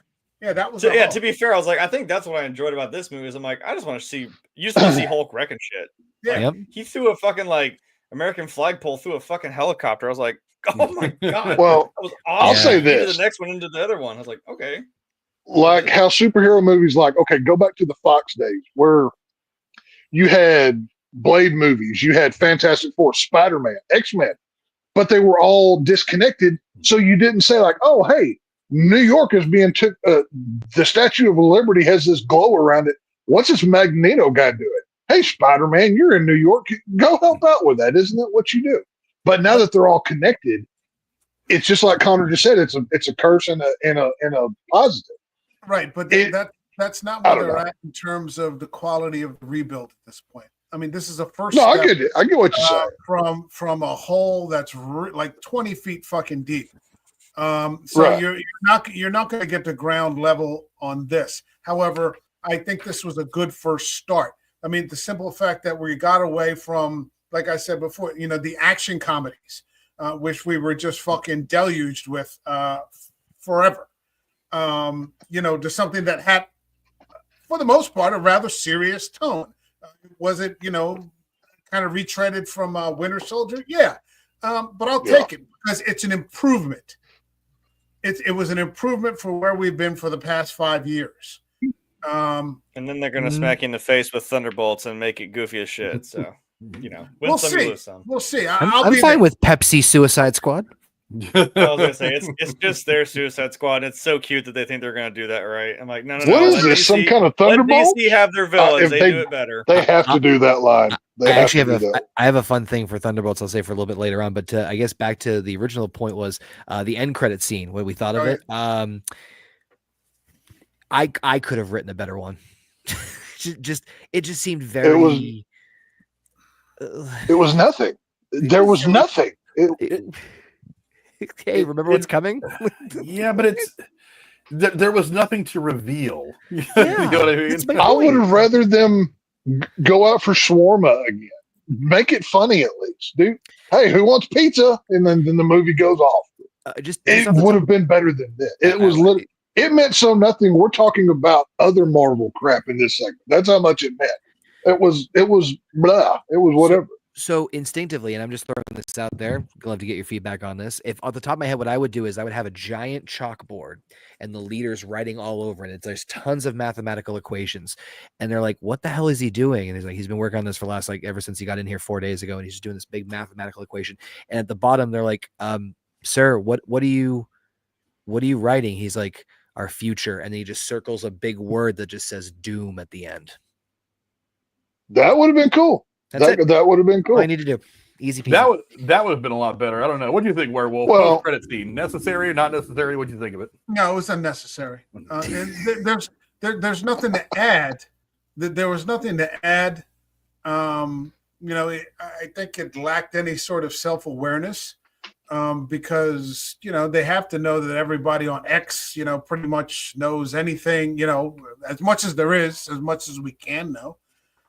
So it just seems sort of on the nose. And what was it, 60 seconds? It didn't add anything. I mean, the MCU has had several of those. I mean, you want to talk about, what was that, Spider-Man Homecoming, where Michael Keaton meets somebody in there. It looks like they're going to form. There have been more than a few post-credit scenes where you're just like, that don't lead anywhere and seem sort of unnecessary. This was just another one. I got another one idea. Here's another one if you want to really feed into the people, especially the people who, unfortunately myself, are junkies for the Easter eggs. Have Sam Wilson meet up with Wong, because who doesn't love Wong? And they're like, hey, putting together a team and I need your help and your suggestions. And they throw down a file. And let's say the file has pages and papers with names that you can't quite see unless you zoom in or enhance. They're like, all right, let's talk. I have some suggestions. And they throw the paper down. That's the end. That's the end scene. So it's him basically forming the Avengers and you giving a hint of who might be in the next Avengers. It's amazing. We've been sitting here for an hour and a half and we forgot that, or maybe it just wasn't, it was a negligible point, although it was mentioned that the introductory idea was that Wilson was going to, he was being asked to reform the Avengers. I can't believe we've been sitting here for 90 minutes and we fucking glossed right over that shit. It was only really about it, but I was also like, it seemed as unimportant as, apparently we didn't talk about it. I was kind of like, it was only a plot point in the movie for it was only a plot point in the movie for 3.5 minutes because he mentions it to Sam. 5 minutes later, and Lumbly takes a shot at him, and he's like, "Okay, deal's off the table." Yeah, fuck that. Fuck that. To be fair, though, shot at me. Who are the Avengers? We've got She-Hulk, which we'll probably never see again. Daredevil's out there. Doctor Strange has a weird CGI third eye in his forehead. He's off-world. God knows what's going on. Technically Spider-Man, but no one knows who he is. Scarlet Witch is dead, but we know she's coming back. Spider-Man. We've got Vision, Wakanda Girl, Iron Man, whatever her thing was. Ironheart. There are no Avengers right now. There are no Avengers. You can't tell me who the Avengers are because they're all gone. They literally said it in this movie.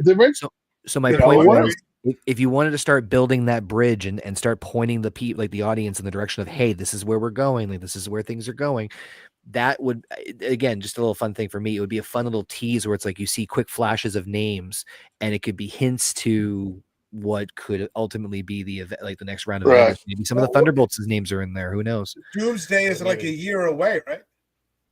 2 at least, I think, right? Is it 2? It's 26, I believe. 26, yeah. So, within a year, there are going to be some fucking Avengers. We just don't know who they're going to be. Whereas before, I mean, the Avengers movie was, after the Hulk, after Captain America, after Iron Man, after Thor.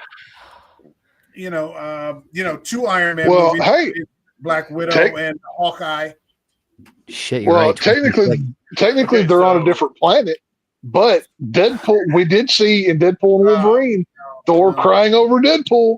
Just throwing that out there. That's a quick turnaround. Filming is scheduled to begin on Doomsday, March of 2025, which is next month, and scheduled to be released It's scheduled to be released May 1st, 2026. I have a feeling that's going to get pushed. That's going to push the. So that's going to get bumped. I guarantee. I think so too. It has to, like that's a little too like.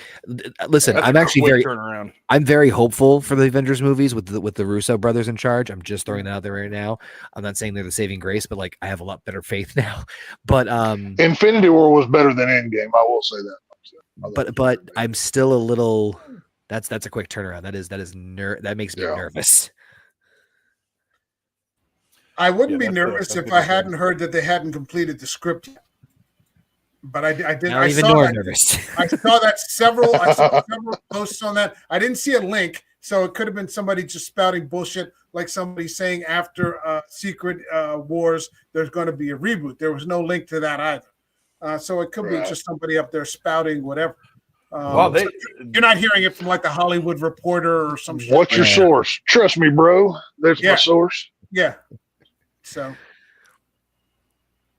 Okay, so the timing in this is kind of tripping me out a little bit. I'm going off on a little bit of a tangent here. Like we haven't 3 times already. Us go on a tangent? No, we're right on board. I used to have a squirrel thing for when Cora would do this. I should bring that back up. But Doomsday is coming out May 1st, 2026. The Spider-Man sequel is supposed to be coming out July 24th, 2026. That's next summer. So have they started writing that yet? Hold on. They won't be able to push. Back up. I'm sorry, I missed the second half of that. Untitled Spider-Man No Way Home sequel is set. It's expected to film from June through October of this year, and it's supposed to be released right now, July 24th, 2026. So if they do end up pushing Doomsday, they won't be able to push it much because that's going to be right on top of Spider-Man. Right on Spider-Man. I was about to say now I remember why they have to do this, because if they push the Spider-Man date any further, Sony the Sony contract. Sony loses the rights. So if they want to keep things the way they are, so that they should have just thrown Tom Holland in this movie for 5 seconds. Like, hey, Spider-Man, and he just like flies off screen. Yeah. So we got. I mean, AI. There seems to be some, there's a strong tendency to dismiss Thunderbolts. I think it's going to be okay. Or I could be wrong. I'm actually looking more.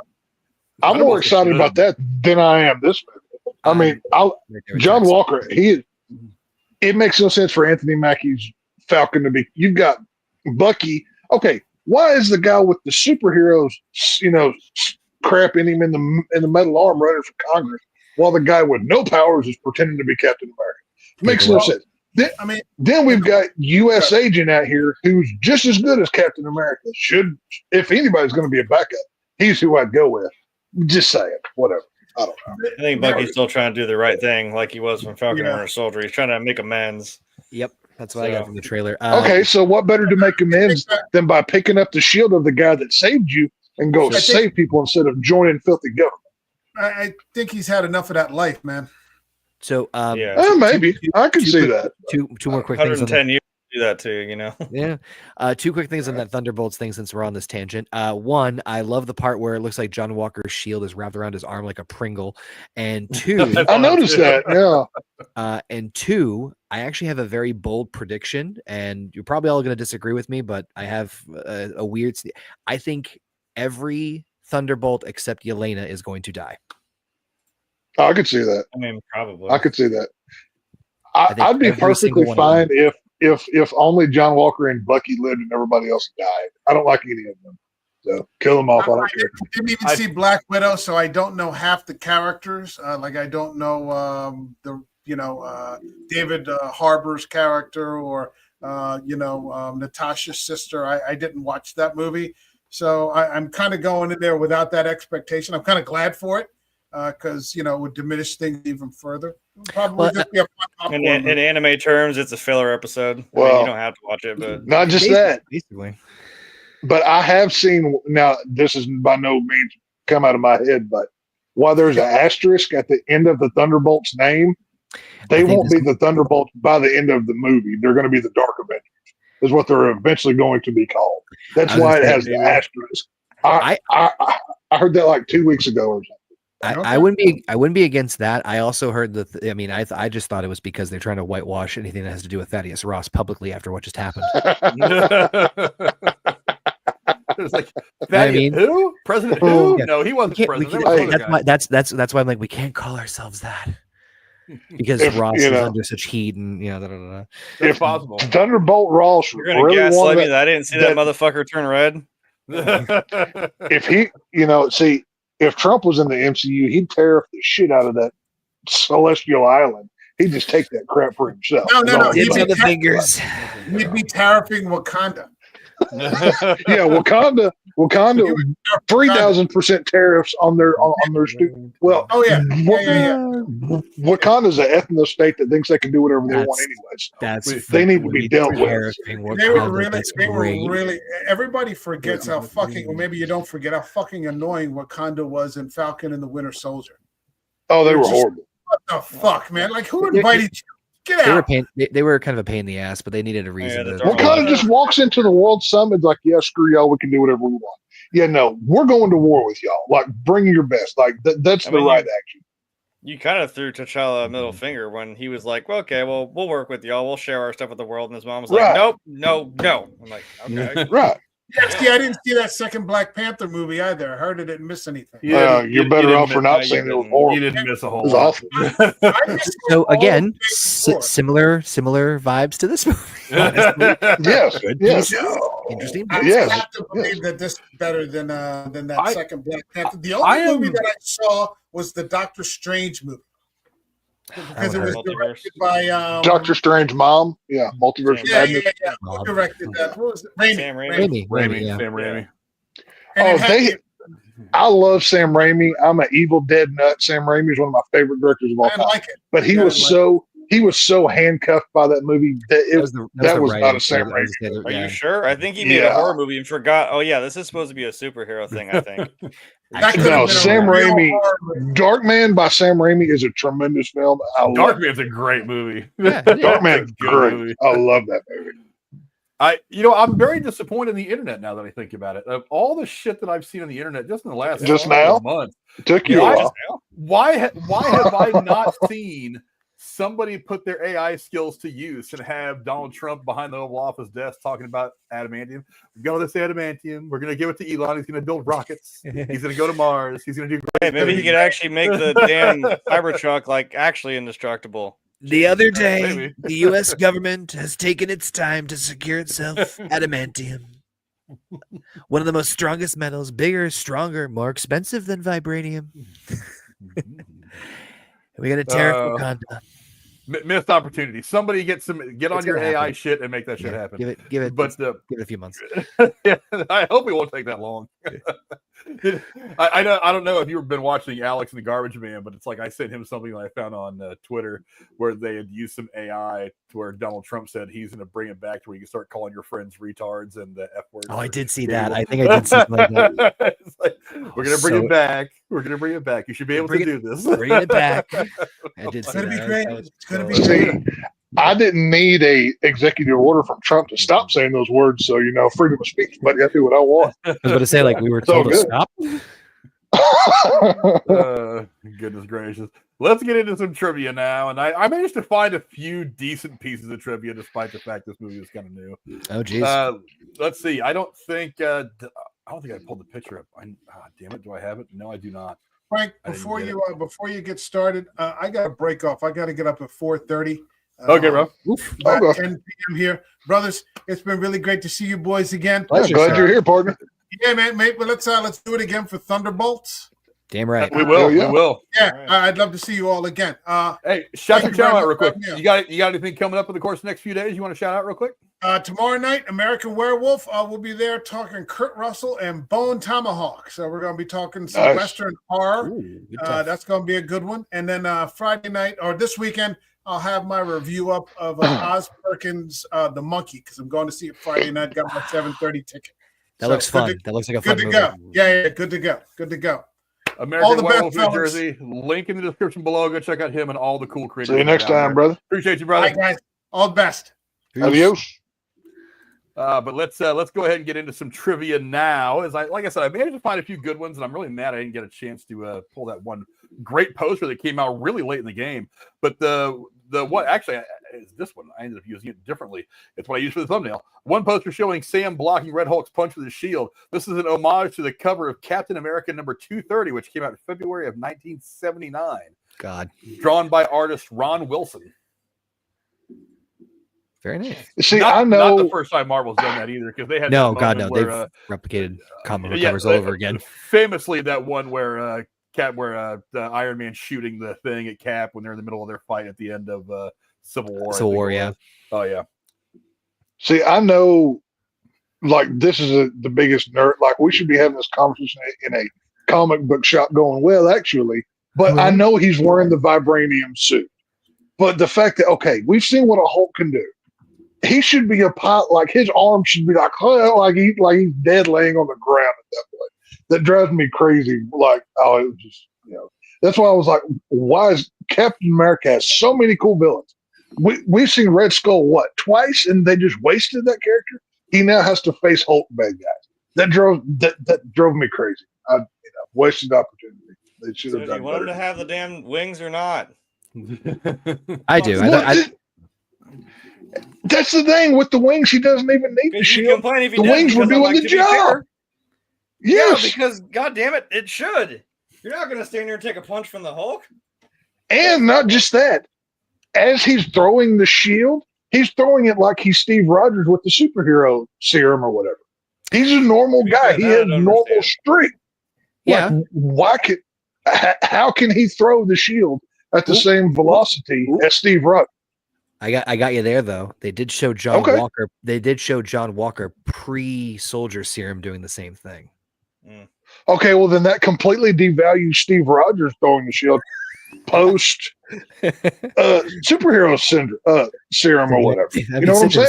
Probably more accurate. Yeah, well, now Steve Rogers can wield the magic hammer, so fucking whatever. Well, I said this is the nerd conversation. We should be holding up comic books right now at the local comic store. I love these kinds of conversations. They're so much fun. All right, so I'll throw you. Give us our own spinoff show, please. Yeah, I will. We're the new comic book man. Screw you, Kevin Smith. Here, Tex. I'll throw you this one, right? So hear me out on this one. This is a deep theory here. I theorize that they mention that vibranium is a very light metal. When Steve picks it up in the first movie, he's like, "This is very light. Like, what is this?" And then Howard Stark exposits. So it was never about the shield itself. The shield always remained the same weight and mass. It was more the strength and skill behind the person who was throwing it. And so if you look through Steve, and I'll even argue this. If Steve threw the shield with all his strength, which he's done in the past, it does hit objects. But if he wants to bounce it, he has to hit it at the right angle in the right way. So it isn't about strength; it's more about strategy. And so, because if he did it with all his strength, it would be like, well, that was a kid's head, but now I meant to bounce it off of him. That didn't really end up so well for little Johnny over there. But anyway, but if a normal Johnny, next lane all messed up. America. But if a normal human did it with enough skill, that's why they showed him training with it towards the end of Falcon and Winter Soldier. So But I get it. It's just I would assume visually it bounces off the wall the right way. Physics do the rest of the work, with the vibranium. So yeah. I think that's really all. It's just if you can get that throw correct, and that's going to do its job. Like, how many times in this movie did they show? And I refuse to call him Captain America because he's not. But Sam Wilson doing the little jump, flip, twist, kick, bang, chunk the shield. They did it like 4 times in like the first 5 minutes of the movie. I was going to say That's 3, but That's his moves. yeah. That's Right. his move. My God. You gotta hit the thrusters when something you jump, like he said at the end. I don't know. It's just, it seemed like the shield, the wings would get in the way of throw. I don't know. Like I said, I'm getting deep into nerd territory here. Whatever. I don't know. Yeah. It is what it is. So. Anyway, trivia. Sorry, Frank. No, I was looking for another piece of trivia that I lost somewhere. I don't know if it's entirely true or not, but I was. If you ask the death count in this movie, I'm driving to Ohio and strangling you. Know that ahead of time. Just ask me. I'll beat you there. I'll be there in just 20 minutes. I'm sure Jeremy will watch the death count on this one, so we'll just ask him. Okay, so Not a horror movie. There's no death count. Over under 14 number of deaths in this movie. I'm kidding. Go to hell. I'll bid $1, Bob. You know I'll do it just fuck with you guys. But that's always my answer. I bid $1. I'm going to be that dickhead who wins it off $1. Let's see. This will be Harrison Ford's second movie, which he plays the President of the United States of America after Air Force One in 1997. Get off my plane. He has also twice played Jack Ryan, who in the Tom Clancy book series eventually becomes the president. Yep. He has played Jack Ryan in, I think, 2 or 3 films, but this is before Jack Ryan ascends to the presidency. Yeah, I was like, there's so many jokes. Like when he's on the plane on Air Force One, he gets that call. I was like, just say it once, please. Get off my phone. Just throw it. I don't know. Get off my plane. They so should have had Gary Oldman just in this movie for no reason, just in the background somewhere. And him and Harrison Ford just kind of look like they don't say anything to each other, right? They just look at each other like, I know you from a different multiverse. Well, we're different people, something like that. It's like the guy that hijacks the plane is the same guy who keeps asking Tobey Maguire for his rent. So, I mean, right. Like, that's what it is. I did like they showed Ford with the mustache in a flashback to actually again. Yeah. And again, I like the tongue-in-cheek reference of like new look. He's like, they said to lose the mustache, but then obviously, like I said, the introduction of him being lose the mustache, lose the election. Yeah. And well, the very first scene they show him is it's him walking out to stage, like, ladies and gentlemen, Thaddeus Ross. And it's kind of like, again, tongue-in-cheek moment of like, you're telling the audience, this is now Thaddeus Ross, so you better get on board. Just little things like that. I think this is also, if my math serves me correctly, this is it's either the 5th or the 6th recast the MCU's done. Well, see, I actually have Brody that right here. Go back up. So I can see if I can guess it who it is. Go ahead. See if you can give me all the recast. Brody Hulk. So Rhodey, obviously Don Cheadle replacing Terrence Howard, Mark Ruffalo obviously replacing Edward Norton. Yeah. Thaddeus Ross. If you really, what's that? Thunderbolt. There's 3. Yep. Hugo Weaving getting recasted from Red Skull. Red Skull 4. Yep. Yeah. I believe this one's a deep cut. Technically Thanos, because that wasn't actually him the first time we saw him. That is true. Yep. Yeah. That was not 5. That was I was gonna say, didn't oh my god, didn't Cassie Lang also got recasted? Yeah. True. Yeah. The teenage Oh, Cassie with Lang. Haley with It's Catherine. I think Catherine Newton is the new one. She replaced I can't remember her name, but different actress from Endgame to Ant-Man. So 6. Is that all 6? Did we get them all? There's one you're missing, which is it's one that I wouldn't have realized in my head had I not read it here. It says right here that Harrison Ford replaces the late William Hurt Thaddeus Ross, making this Ford's first appearance in the MCU. This also marks the 6th time the role was recast in the MCU. The previous 5 were Don Cheadle replacing Terrence Howard, Ruffalo replacing Norton. Ross Marquand is the one who replaced Hugo Weaving as Red Skull. Yep. Catherine Newton as teenage Cassie Lang replaced Emma Furman, which I don't necessarily consider that a recasting because the character had aged up. You couldn't have the same girl playing it, but whatever. The other one, the other one though that I did not catch, Zach Levi played Fandral, but he ended up replacing Josh Dallas, who played Fandral in the first Thor movie. Oh, right. I didn't remember that. That's also not counting a lot of roles that were recast, voice roles in What If. That's a whole. Series. That's awesome. Well, there was a lot of people that didn't come back to voice their stuff. But yes, technically, didn't Matt Damon also play Thor though? I mean, come on, now they're missing one. Nah, it was a cameo. Yeah, he played Loki. Or play Loki. He played, but Matt Damon is technically MCU adjacent. That's all I'm saying. Oh God. Let's see. Harrison Ford, back to him. This is his second comic book movie, if you can believe this. After Cowboys and Aliens in 2011, which was a terrible. Technically, terrible third was Star Wars.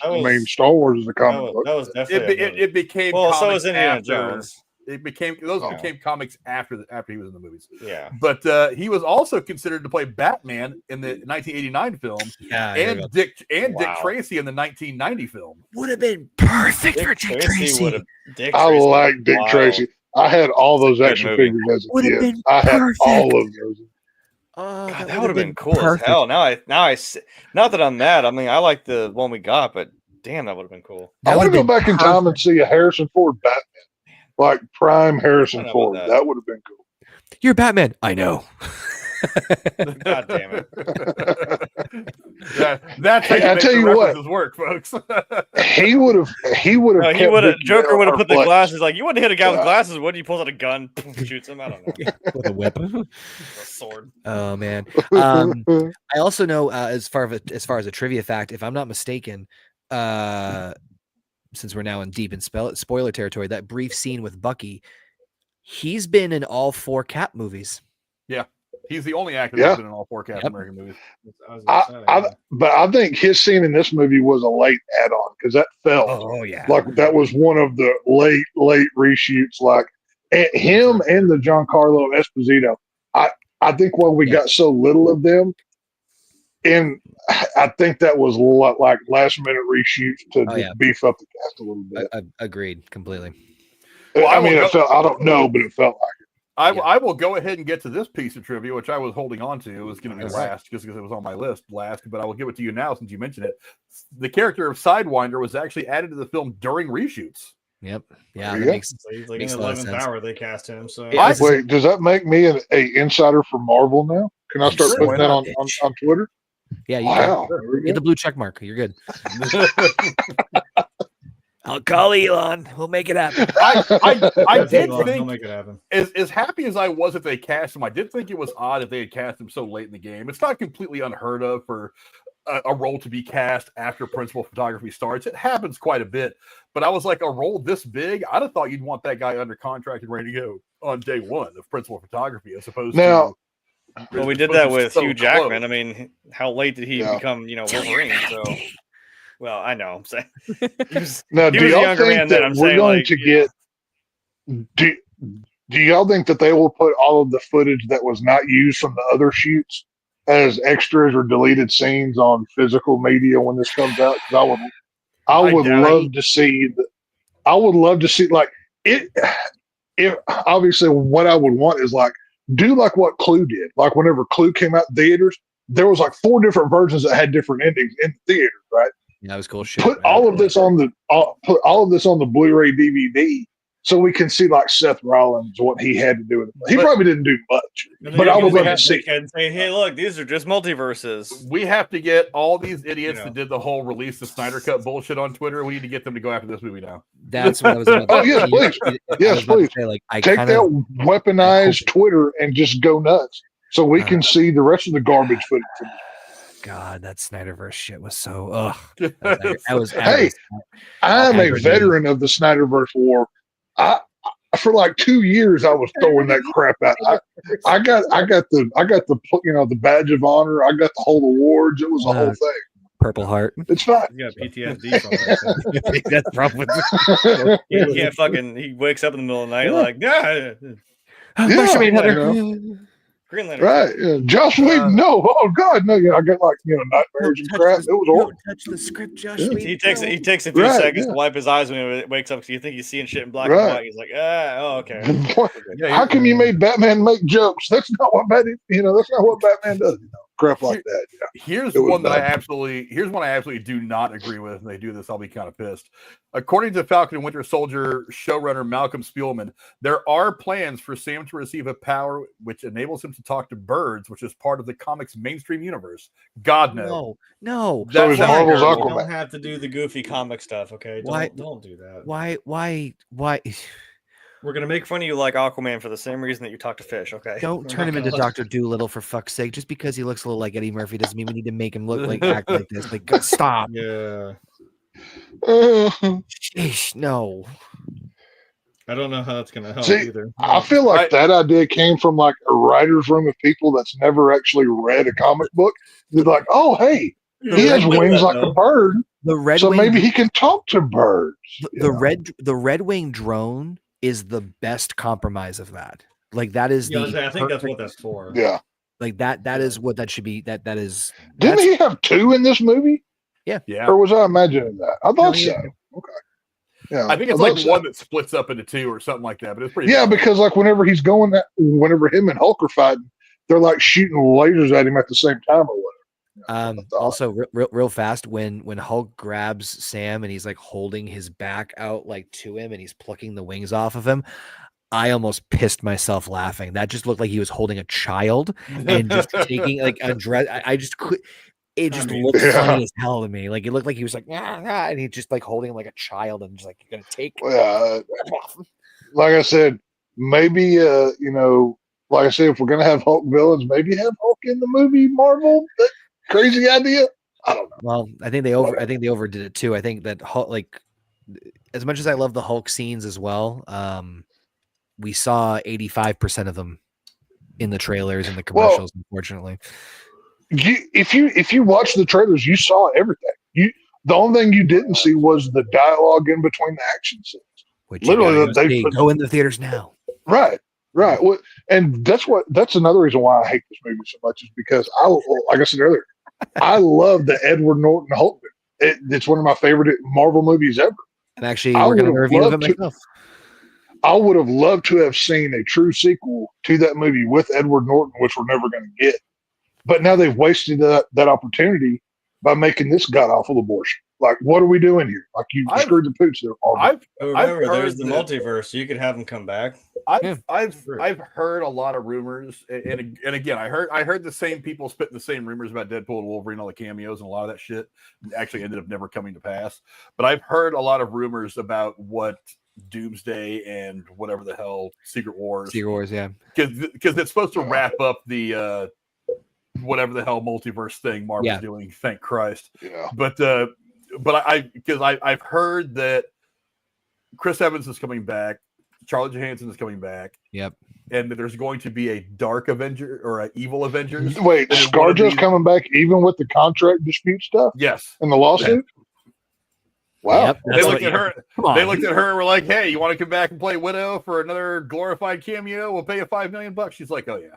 As long as you guys don't release now, can we get her back in that cheetah print dress from Iron Man 2? She needs to come back and do that. We can try. Maybe it'll look a little more like dinosaur scales. I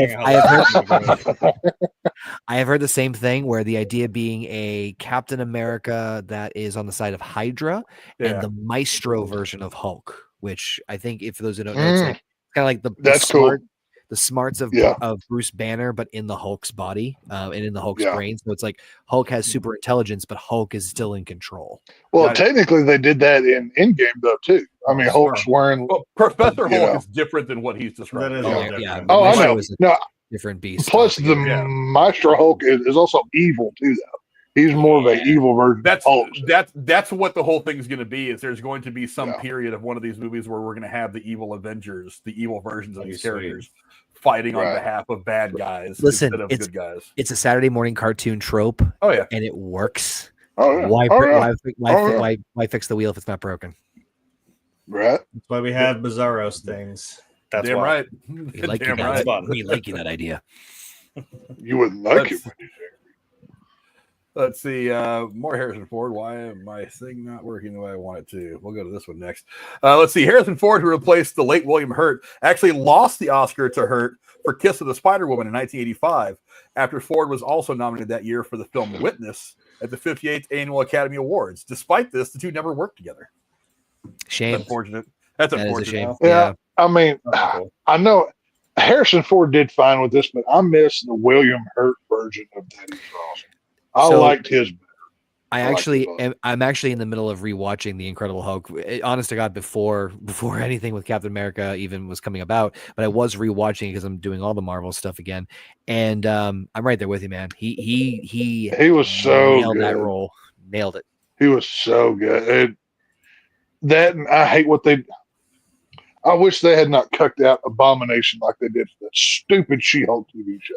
Like he was so cool. Like, you ain't telling me and Connor nothing that we don't already know. I hate the anime character.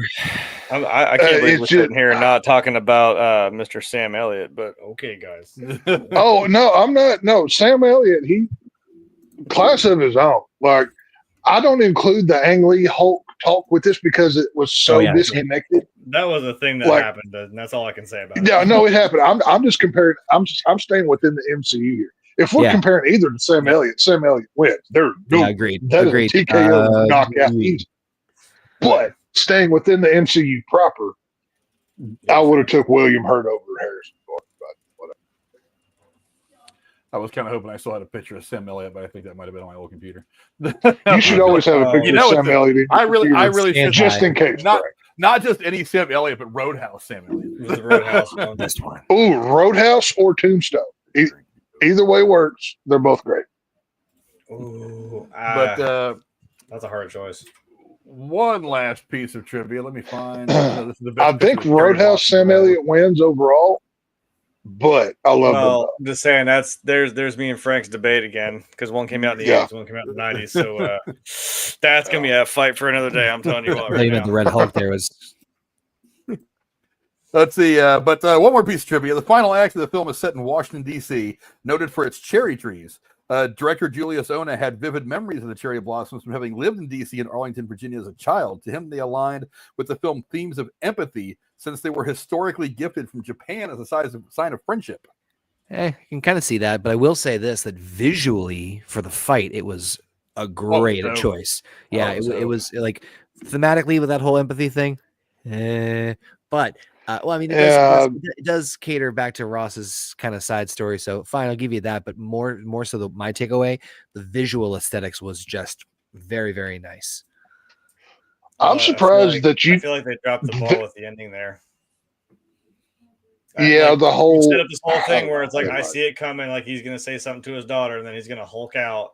And then like even when they gather around him, and then the little with like super serum girls like backup's 5 minutes away, and I was like, wait, backup's 5 minutes away. I'm like, I swear, I'm like, Betty needs to walk right out there and be like, hey dad, like, you know, sun's getting real low, you better chill your shit out. I was just about to say, like, this I'm very conflicted because I did love the line from him. He's like, don't take the serum. Yeah, you can eat shit, Bucky, or something like that.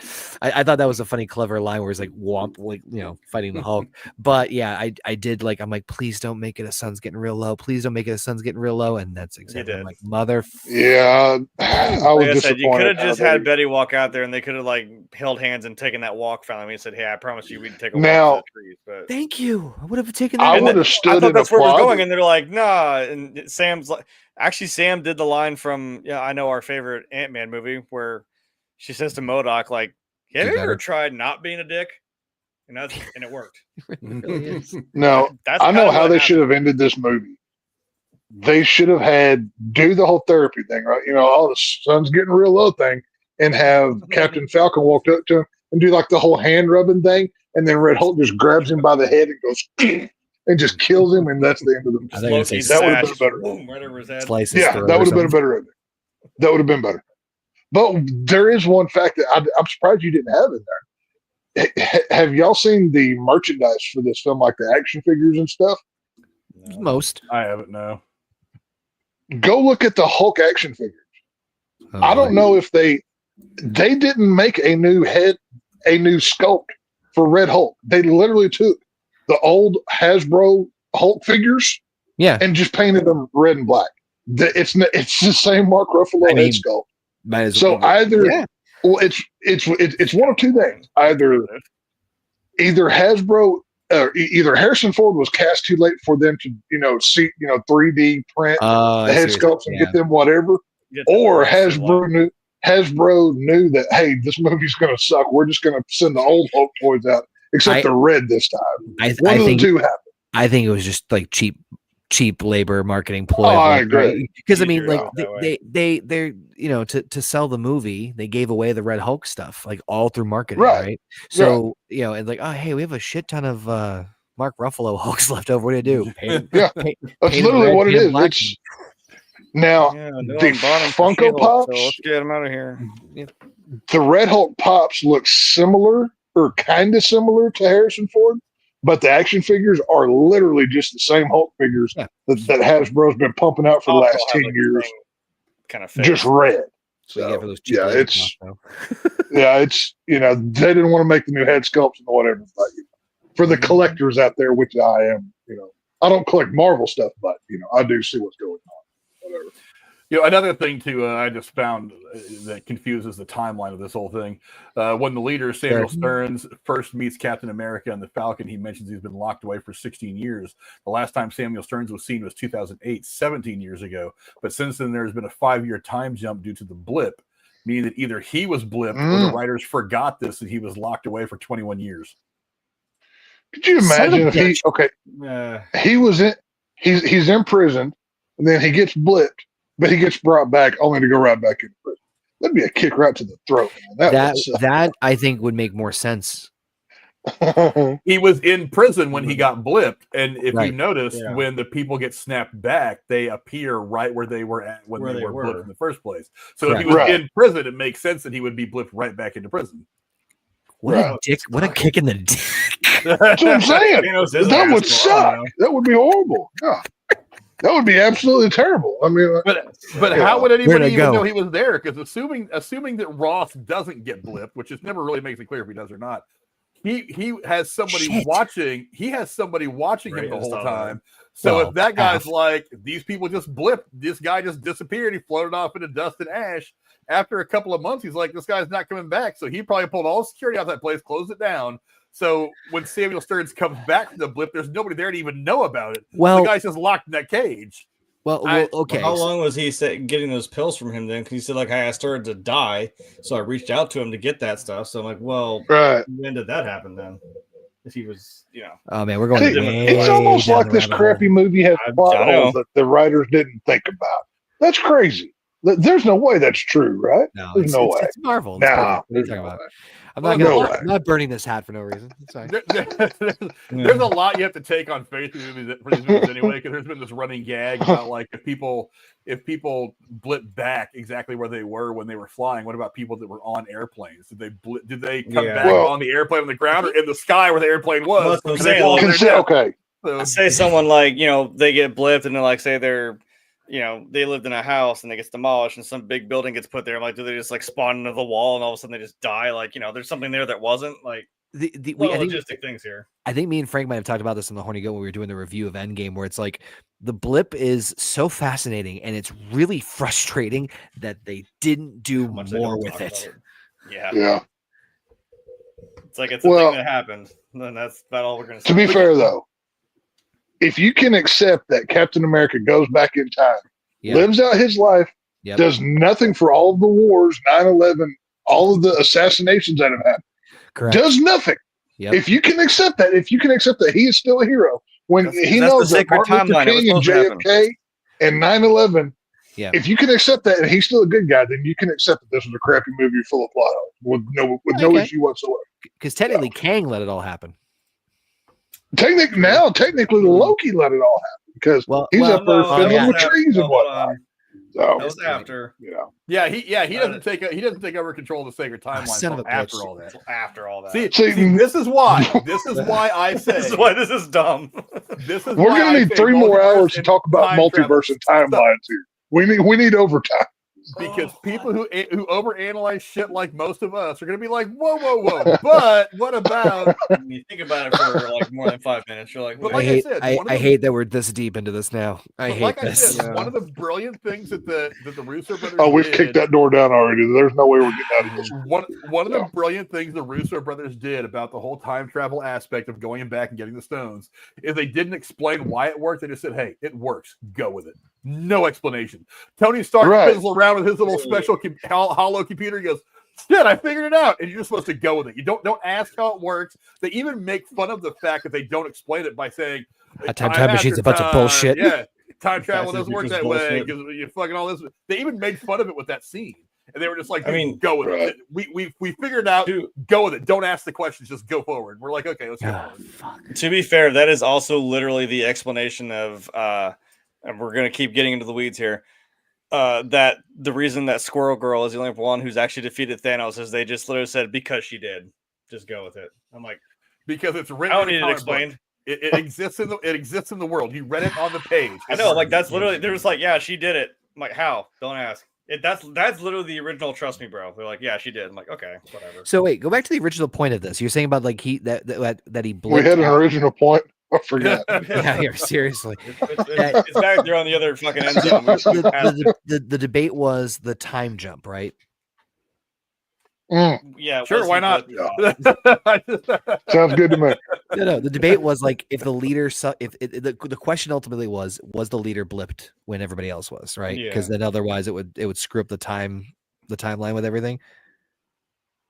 Well, I mean, it doesn't specify either way. It just says that he was blipped or the writers did. It says the writers forgot this, but the reality I think it means is they didn't factor it in.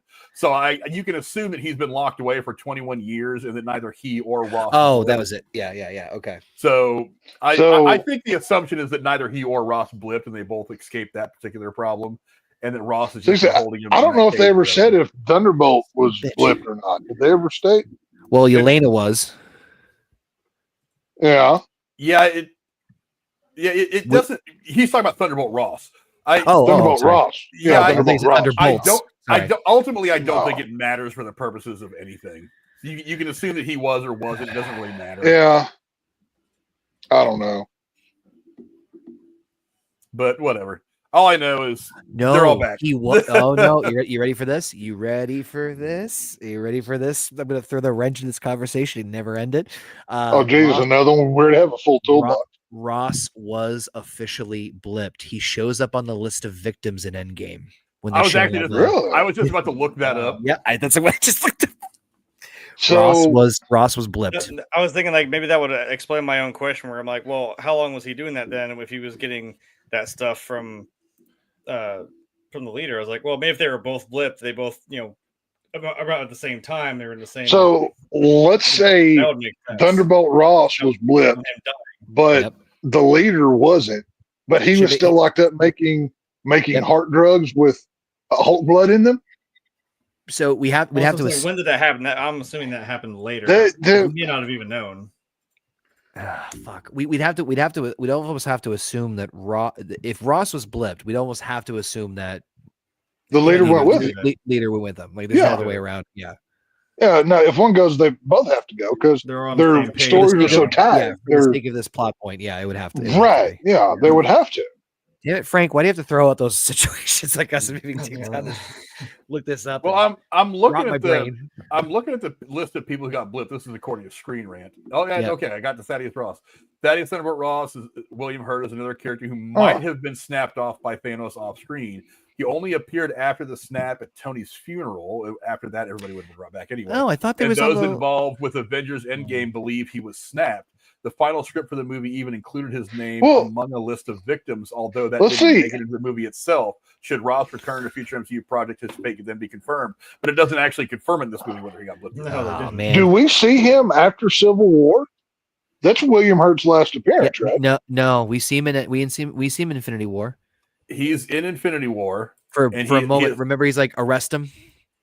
Yeah, and he's also at Tony Stark's little memorial by the lake. Hologram. As paying respect to Tony Stark. So he is officially back at that point. That's after they've snapped everybody back to after they snapped the second time. Yeah. I love how the blip Okay. was creatively one of the coolest and very intriguing most ideas to frustrating. end everything, and Yeah. it's fucking everything up after. Yeah, it's just Somebody, like, wait a minute, were somebody they within here? Marvel, somebody within Marvel needs to do their version of somehow Palpatine return, like with one of the Marvel characters that just happened. Like somehow They Iron just Man did it. return. It's Iron gonna Man, be no, Iron Iron Man's the one. They did. Iron Man's the one that they need to Tony's save coming him back. for. Somehow Iron Man returned, and they just go on Oh. about it like it's nothing. You got You know, RDJ whatever. back. Come on. It's Yeah. gonna I happen. hope not. Right. I hope not. I want hope no. those deaths are going to be less meaningful if you just bring him back. It's so dumb. Agreed. But it's Right. I think if they were going to do it, they'd have brought Quicksilver back a long time ago too. Yeah, poor Quicksilver. He had zero plot armor while fake Captain America has all of it. Like Well, he needs he to didn't share have- his plot armor. Well, he didn't see it coming, so He didn't have either armor, so Yeah. that was good. he was the armor. I think he blocked a couple bullets. No, he was the shield. Hey, Aw, he was. Nobody saw that coming. Anyway, No, it's all that gonna go ahead and wrap this up there. I want to thank my amazing coach for being so awesome as always, but I'm gonna go around here and get your guys' final thoughts. I'll start with you, Jeremy. Give me your final thoughts on Captain America, whatever the world order of the new wave of whatever. New World Order. Yeah, the Wu Wah, wah, wah, wah, Tang. wah. I don't fucking know. Yeah, it I think was a more, like we said, kind of laying a groundwork type of movie that I think was, they kind of just played it a little more straight this time, and it hopefully is like the building block, jumping off point, whatever the hell, for what we're building up to. So hopefully we got some sort of vision as to where we're going. I thought that was kind of fun. It was definitely more fun than Falcon and Winter Soldier. So, like I said, wasn't mind blowing, but I mean, it was still a fun time to go watch. I didn't hate it. Tex, how about you? Give me your final thoughts on Captain America: Brave New World of the Order of the World. Well, as Jeremy said, it wasn't mind blowing, but it did suck ass. I will say that. This movie's garbage. Do not pay to see this. Do not go see it. It sucks. Stay home and do something else. So that's it. And how about you, Connor, the expert at all things MCU? What do you think of Captain America: Brave New World? Expert is obsessive. It's somewhere in between. Passionate. Oh, that's the word now we're using. Okay, cool. So I think I have to take medication for it. So this was No cream for this. If he movie. starts turning red, I'm fucking leaving. Depends where. He's popping little pills. I take different pills. So very similar to a lot of the other movies that we've mentioned before in terms of like middle of the road. The story, to me, it felt like the plot, it was trying to be bigger than it was, which is ironic considering this movie had a Hulk in it. This should have been called Captain America: The Incredible Hulk 2, because that's really what it was. It was kind of like an amalgamation of all that put together. But there were things that I enjoyed. There were pieces and moments. The action sequences, to be honest with you, I for the most part enjoyed. Not all of them, but the action was all right.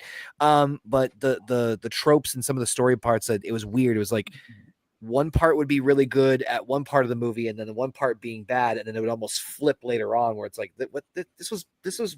It's just very, very wonky. But for the parts that I enjoyed it, and because I'm a Captain America sucker, I still enjoyed it, but not as much as I hoped I would have. Yeah, that's pretty fair. I mean, for me, look, I just think it was a movie that came out in theaters and it happened. It wasn't deep. It wasn't like anything over the top. It was just, yeah. It was kind of like the chop suey of the MCU. I don't know if you guys know where chop suey comes from. Yes. It was just, they just put a bunch of stuff that was Pretty kind of banger lingering song. out. Yeah, they just put a bunch of stuff that was lingering in the MCU in this one movie and kind of arranged it in a way to where it kind of made some sense, and then just said, "Go, put it out in theaters." And it's like he got it. So we finally got the leader. That we know what happened to him after we saw him laying on the floor with the blood dripping into his head wound at the end of it, so halfway through the Incredible Hulk. We know now what happened to him. So great. So now him and Abomination, we know now. Great. You've sealed that shit up. But I mean, other than that, this movie, like I said, it's just kind of a bridge from what the MCU had been in the last couple of years to what it's going to be in the next 5 years. That's kind of all this movie serves. Is it's kind of like, I think John Campbell called it the train station movie. This is where wow, that's so accurate. Yeah, this is just the stop along the way to the next thing, and so that's kind of what this movie did. It's look, I don't have a problem. Like Sam Wilson, the character is great. The actors are great. The movie itself was a hodgepodge kind of mess. And you had such a great opportunity. And I understand you don't want to push the movie back anymore. It's got to come out because you have other stuff coming out in July. Thunderbolts is coming out. So you don't want to push it, but it's like there are some times where I got to think to myself, you make these adjustments in release dates because you want to make sure you're putting out a good product. Because this is kind of what got DC in trouble. It was just like, it needs to be out by a certain date because reasons. Not because we want it to be good, but because reasons. That was the big reason, is money. Hamada wanted to make sure it was on his yearly bonus check, whatever we made. So it's like, make sure the stuff is good. And look, it's not a bad movie if you're just going to turn your brain on. Even if you're an MCU like super freakazoid, this is like him. This is the one movie where you're like, don't think too much about the MCU. Just turn that part of your brain off. Stuff your face full of popcorn and enjoy the ride. You get to see Red Hulk. It's fun. It's the funny one-liners. Great. There's a lot of ass kicking and special effects and action shots. Great. Don't look past that stuff because that's really all this movie is. There's not a lot of important shit about it that's going to matter to the MCU a year from now, or not even a year from now, and like 4 months from now when we're getting the next installment in Thunderbolts. Or Fantastic Four or coming out in July. It's none of the stuff that happens in this movie is really going to affect anything. It was really about just, we've got all this leftover crap. We're going to bake it in this big pie, have a slice of it. Now here's the pie that we've been working on for a while in Thunderbolts. It's a goulash is what it is. In redneck terms. You even saw that in the marketing. They switched off marketing of this movie and ran to the Thunderbolts. Yes. Yep. Yeah. They pushed, like, I remember when like the first like teaser came out with this, I'm like, all right, this has potential. And I remember like about the halfway point between that initial promotion and then the movie's released, just Red Hulk getting shoved in our faces like hard. Right. And I was like, ugh. But hey, we had Liv Tyler. Come on. And again, a point for 10 seconds. Well, we got a still image and then 10 seconds of Liv Tyler. Yeah, right. It was a point. She must have made bank for that 30-second cameo. Whatever. Whatever. I was glad to see her on screen again because I love Liv Tyler, but it's like, come on. Still looks good. You could have made her more significant. If they would have given me just this scene in the trailers, I would have been cool. I'd have been like, okay, now I want to see Red Hulk. Well, agreed. But by actually showing him more and more as the marketing went on, it's like, if he's only going to be in the third act, I mean, it's all the build-up, and we're already disappointed in the movie up to that point. So when you do finally give me Red Hulk, it may not be enough to save my experience in watching this. But that's, I don't know, whatever. I don't know. You guys go see it all you want. It's in theaters right now. Go check it out. I don't imagine the second week drop-off is going to be as bad as I think most people would expect it, because there's really not a whole lot of competition next week. Week after that, though, there's some other stuff. I haven't looked at the release calendar, but it's going to have the box office to itself for a couple weeks. It'll do what it does. Look, it's like I said, turn your brain off, watch it. It's Sam saying Sam things.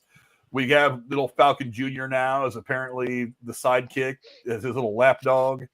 The Scrappy Doo of the Marvel Universe is coined earlier, Frank. You get Red Hulk for a little while. You finally get Tiamat is finally power. You finally get some answer about Tiamat out in the ocean for God knows how long.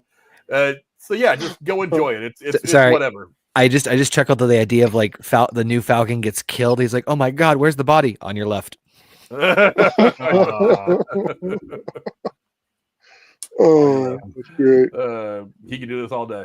But there you go. Well, no, not anymore. No, the previous guy could. This guy has shit to do. He's got a difference. Thanks to my co-host for being so awesome and coming out with us today. Starting with the super nerd. You see him down there in the corner. My man Connor from the Horny Goat. What do you got going on your channel, my friend? So I actually started my own little channel, still playing with some ideas and whatnot, but in terms of content, but I've got some video gameplay up there, but I am doing myself a full review of the original MCU. So the first phase anyway, and taking suggestions of all sorts of other reviews and other things I got going on. So feel free to check out the channel. I just did the Iron Man. So I did an actual deep, like, talking like an essay here of really breaking down the first Iron Man movie. And I am currently working, Tex, this is for you, on the Incredible Hulk film. So I'm going in sequential order. I'll check that out. I'm about halfway done with the script for that one, so more things to things to follow. So check it out. Of course, always having fun over at the Horny Goat channel with the absolute absurdity that takes place over there. Link is in the description of all the videos. Go check them out over there. All the cool wrestling shit they do. Plenty of wrestling fans in the community. I've been watching a little more myself. I watched the last half of the Rumble a couple weeks ago, and it's getting better. It's not the same as the golden era of wrestling I grew up on. My future wife came back, Alexa Bliss. We are destined to be together, so I was happy. Is that what the restraining order said? Shut up! She doesn't know about it yet. It's fine. Don't worry. He had to get her autograph somehow. I mean, that DNA is not going to let her know. If she signs it, I win. Hey, if she didn't want me to come in, she would have locked that window. That's all I'm saying. This is her fault. Dear Tex, see, she even used my name with a heart. Oh, that's a crossbow. Never mind. That's how she said it. And the shape from the Lone Star State, my man Tex, working the folks at the find there. Well, I actually have to thank the Grim Tuesday, the one that's up here. He had posted some Fallout content, I believe it was, pertaining to the King, Mr. Bruce Campbell, which spurred me to, I'm now knee deep in an Evil Dead. I'm watching everything. I'm in the middle of, I'm about halfway through Army of Darkness right now. So if you need to recover from watching this god-awful movie, go watch the Evil Dead movies because they rock. They're all good. Just pick one. They still hold up. It'll make you feel better. Yep. So go watch some Evil Dead. And to my hetero life mate Jeremy, where can the folks at home find you, my friend? Yep, I'm here Tuesday and Thursday. I can't wait for him to say the thing. Say the thing. Yeah, which one? When I say like I'm here Tuesday and Thursday when we're not reviewing Die Hard. No, the other part's my favorite. I'm getting there, yeah, because I was gonna say, I think Connor's a better version of me because he actually does stuff, whereas I don't because I'm lazy. So, yo, they said the thing. He did it. I love when he does that part. I love that says the thing about lazy. I love that I can give him his Leonardo DiCaprio moment where he's like, or actually to quote Cap, I can have him be like, I got that reference. I understood that. I understood that reference. He is the lazy content creator, but the capital T lazy content. Yeah, I was gonna say when he said like, "Oh, I'm doing video game stuff," I'm like, "Cool." It's right here. My capture card's right here, not plugged in. Still in the box. Yeah, it's nice and pristine, still in the box. Like I don't know what happened to my original one, but I remember getting this like maybe a year ago. So I don't know. It's gonna suck if I actually do stuff because then the joke doesn't become as funny. Yeah, no, you never need to do anything really ever again. Never do anything. It's great. Maybe it becomes really ironic. Like I have like a successful channel. I'm like, God, guys, I really suck. Like I don't do anything here. Okay? It's you doing phone videos of your equipment of gaming that you can stream, but you've never opened anything from any piece of equipment ever. Everything is still in its original box. Like the desk isn't even set up. That's the kind of shit that Aaron would do. He'd just look at his computer in the corner and be like, I really should play games one of these days, and then just like go to sleep. That's pretty much what I do. When I play the games, I just don't put them out there, and it sucks every time I keep coming back to old like gameplay I did way back in the day when GTA 5 was still on the PS3. I did try there for a hot second. Yeah, that was a fun time. More of his gameplay goes out on this channel than goes out on his own. Well, it comes from Frank. It doesn't even come from me. I'm just there, So, but I'll have to undermine Casey at some point. So I'll get there. It's not hard to do. It's anthill. It's not a mountain. Pretty sure the life already did that to him. So you just be piling on at this point. Yeah. As for me, you'll find me back here in a couple of days on Thursday. We're going to go over the movie Heart Eyes, which I do not have a picture of. Yeah. I actually went and saw it today on the way home, right before I got here. Interesting. I'm gonna give you my full thoughts on it. I like it. Ups and downs. On the same page as me. Ups and downs. But I mean, ultimately, it was kind of enjoyable. Actually. I'll give you my full thoughts on it on Thursday when we're back here for Hard Eyes. And then next week, I'm forgetting what the hell we're doing next week. If I see what's this monkey that's coming out this weekend? The monkey comes out this weekend. I've I've already got tickets. I'm going to try to go see that this weekend. I'm thinking I'll be able to. It looks pretty good. I'm excited for it. If it's really awesome, then we might try to make that something on Tuesday. But if I can't go see it, then don't make me fucking go we'll watch do it. whatever. God damn it. I might be sick that day. I'll have to look at my schedule. We'll see. What day? February. Don't make the lazy guy do anything. I need that little gif or a thing of that from George Bush from Family Guy. Don't make me do stuff. It's like, Don't make me do stuff. Don't make me do stuff. I'm in here reading Super Fudge. Come on, Papa Jamie. Yeah.